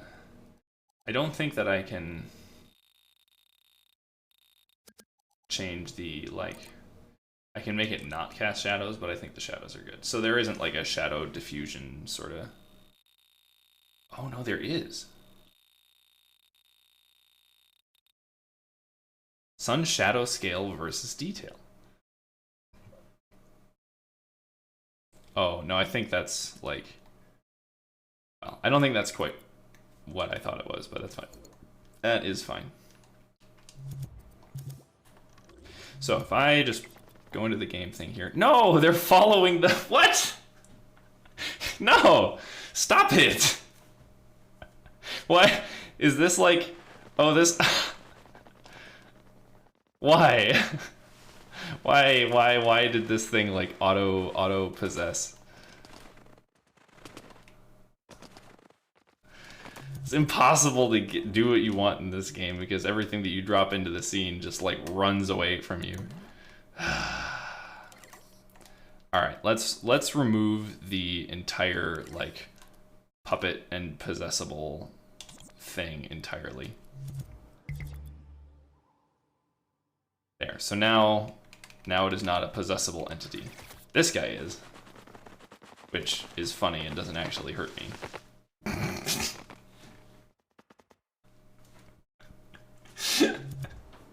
This is never gonna get old.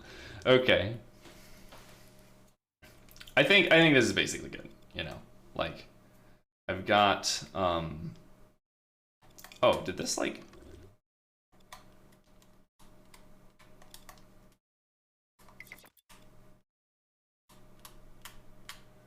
trying to just adjust the camera here for the nicest view of the action. Yeah, this is fine.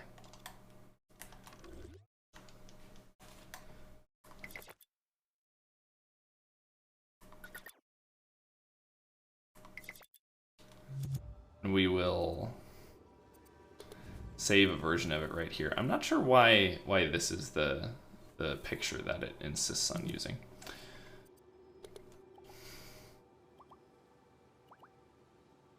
Yeah, that's fine. Yeah, that one will be public along with the other stuff, so. I think I'm just gonna publish this because, like, if I, you know, back all the way out, go back into it, and just do play. Paper, rock, that goes to 8. Rock, paper, that goes to 9. Scissors and scissors, that goes to 15. And that is the end of it.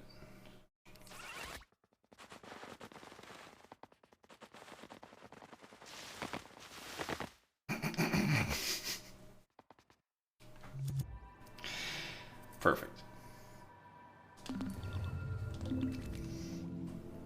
So, this then is ready to publish, I think.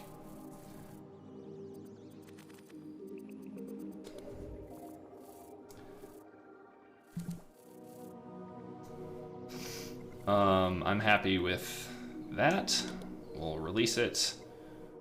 I would love to release it. The iterator will be listed. That's fine. Well, unlisted. It should be accessible through my scene, which should be fine, I think. I don't want it showing up in search results because, like, you know,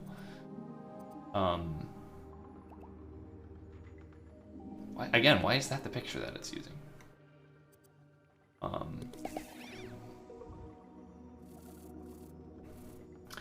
So maybe you can tell me if... Okay, so maybe my issue is that it's not actually, like, listed.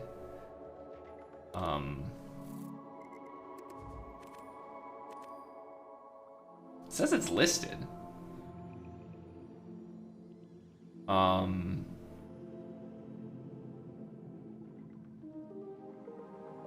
I mean, I don't think so. The collaborator thing is something else. It says that it's listed right now. So...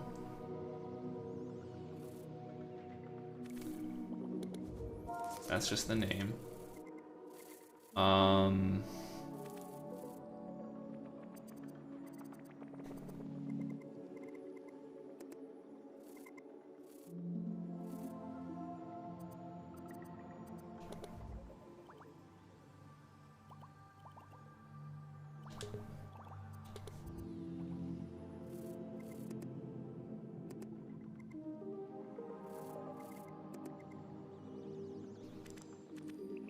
Oh wow, look at all these fonts, man. Oh my goodness. I'm not gonna bother.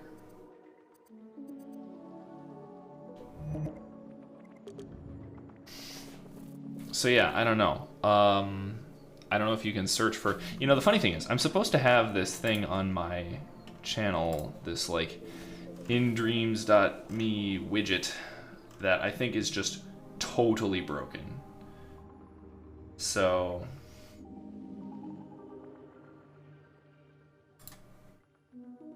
Yeah, because it wants me to connect my Twitch account, which I already did. And then it like... I mean, it says, yay, successfully linked your accounts, and then it like doesn't do anything. Like, it is linked, but none of the images work, and it's all just busted. Is there any way that I can share this otherwise? Oh. Here, actually, I do want to add this to my Advent of... Oh. No, I haven't made a collection of this yet, whatever. But I can, if I do this, then that would be... what's your Dreams username? I will also, I guess, just grab the...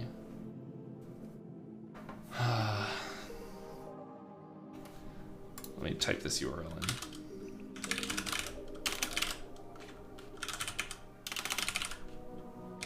D5A1702003343373.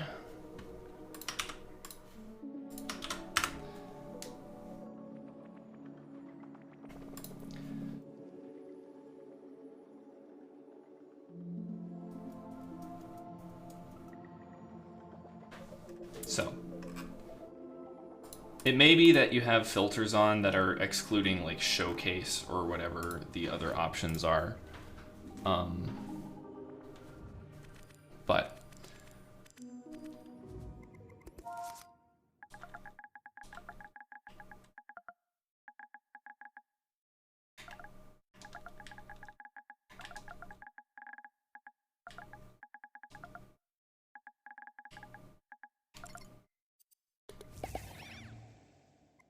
okay, it didn't ask for confirmation, it didn't let me look, but you may have... I did finish, but I will show you what the result looks like. So...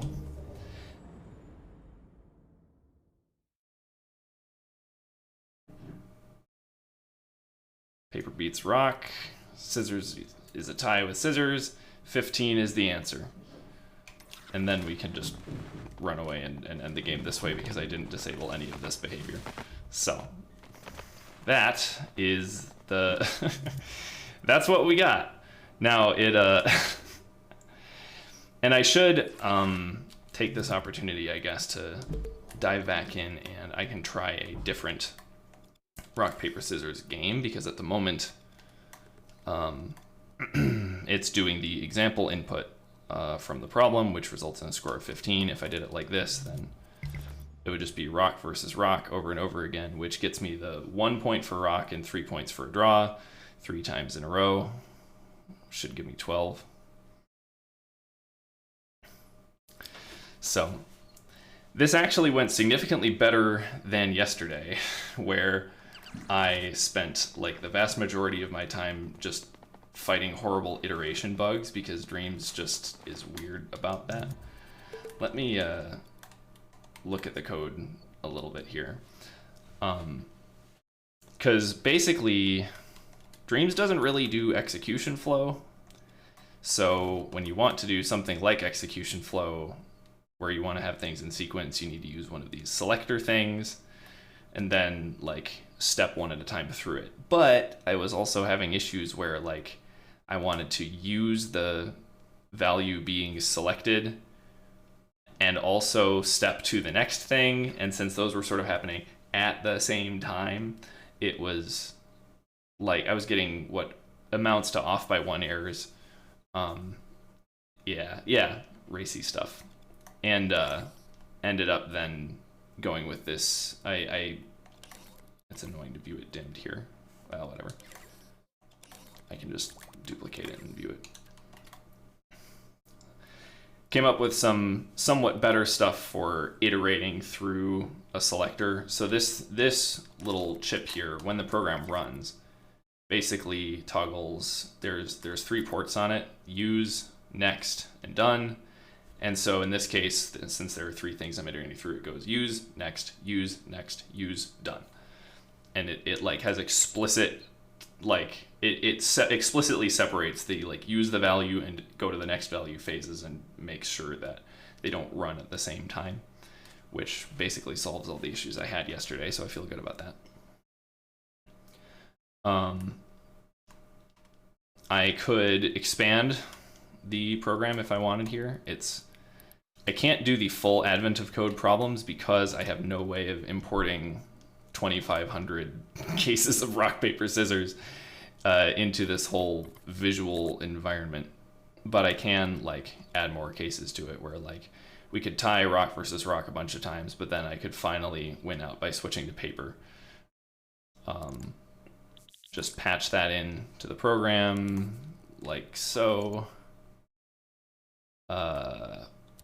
Port D goes to power this thing. And now when we go to run it, I believe, let's see, we would expect to get 4, 4, 4, and then since I got 2 points for paper and 6 points for the win, that's 8 points. So I should get all the way up to 20 points, I think is the final score of this round.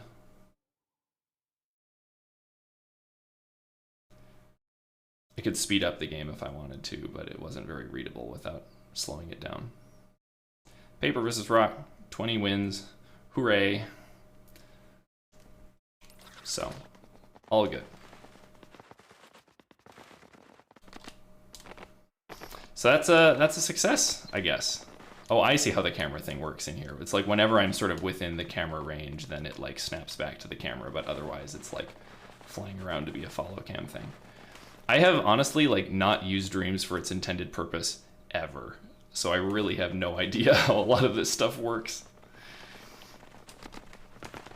But I do love that I can just like search up little sculptures and characters and things, and it actually works. So, hey, that's day 2 done. I'll exit and I won't save because I changed the program. So, it's considerably more impressive than my day 1 solution, which is some hot garbage. But, and it's also a very manual thing where like you have to walk up to each elf and be like, hey, what is your calories, you know, how many calories of snacks are you holding? How about you? How about you? How about you? And how about you? 24,000 was the maximum. Fantastic. I didn't end up making this one pretty because this alone took me 2 hours. I'm hoping that I get a lot better over the course of this month. So far, so good. So. But the funny thing about the day 1 problem here is that like it's super easy in a like normal programming language, kind of regardless of paradigm, because normal programming languages allow you to iterate in useful ways. And Dreams just doesn't really do iteration. It doesn't have any notion of a list type at all, so you have to like encode it into other things in the world, and then you have to like figure out ways of stepping through it, which honestly, like, there's a purity to the way that they do the code here, right? Like that every wire is really just numbers or bundles of numbers, and there's no like, there are no string wires, there are no list wires, there's none of that stuff. And like, there is a purity to that, and they make really good use of numbers for lots of different things, but it's really very limiting in some ways. The lack of lists in general just makes a lot of stuff really hard. If I go back to, while I'm here, let's see. I gotta find my, where's my Lisp? Is my Lisp in my recently visited or no? Because this project was ridiculous. Let's see if this still works. These are the like Lisp nodes, and these are the values that I can put in them. So I could like apply the plus operator to 1 and 2. Come on, get up there. No, get up there. And then activate the node. Okay, I guess it does work. It didn't bit rot while I left it. So like, this thing has it all. It's terrible. It's like, you go to look at the code for this and it's just shocking.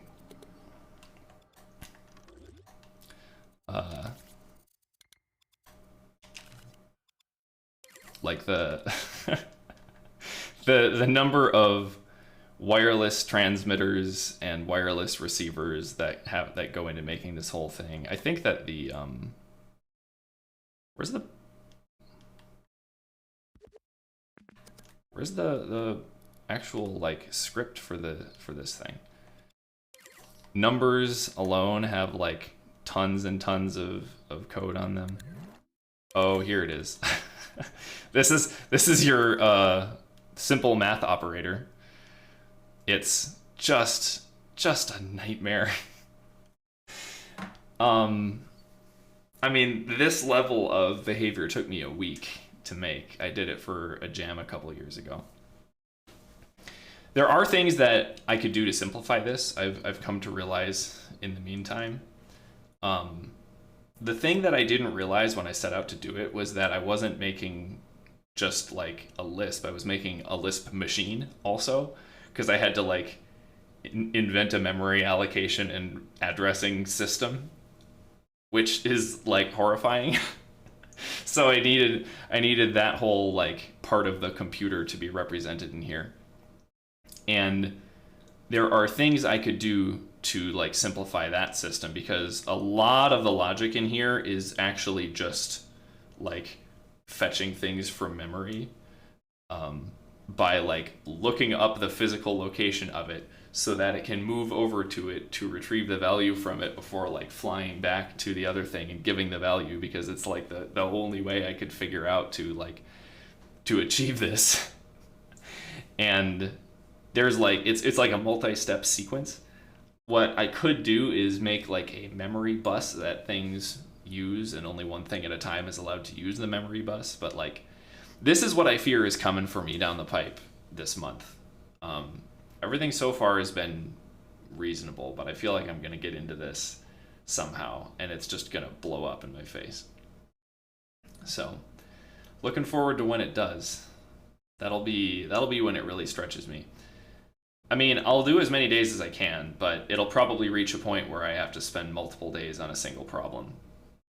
So I'll try to just like, and I might not stream literally every day. I'll try to for the time being. If it's just a couple hours of playing a little programming game, that's not too hard for me to maintain. So thank you for the luck. I appreciate it. So far, so good. You know, I'll take what I can get for now. Don't save this, it'll just break everything. It really wants to scroll up and down. In the meantime, I have this. Nice and simple. One night of scripting. So, I also will probably call the stream here. I don't have anything else to do. So, thanks for hanging out, motivating me. See you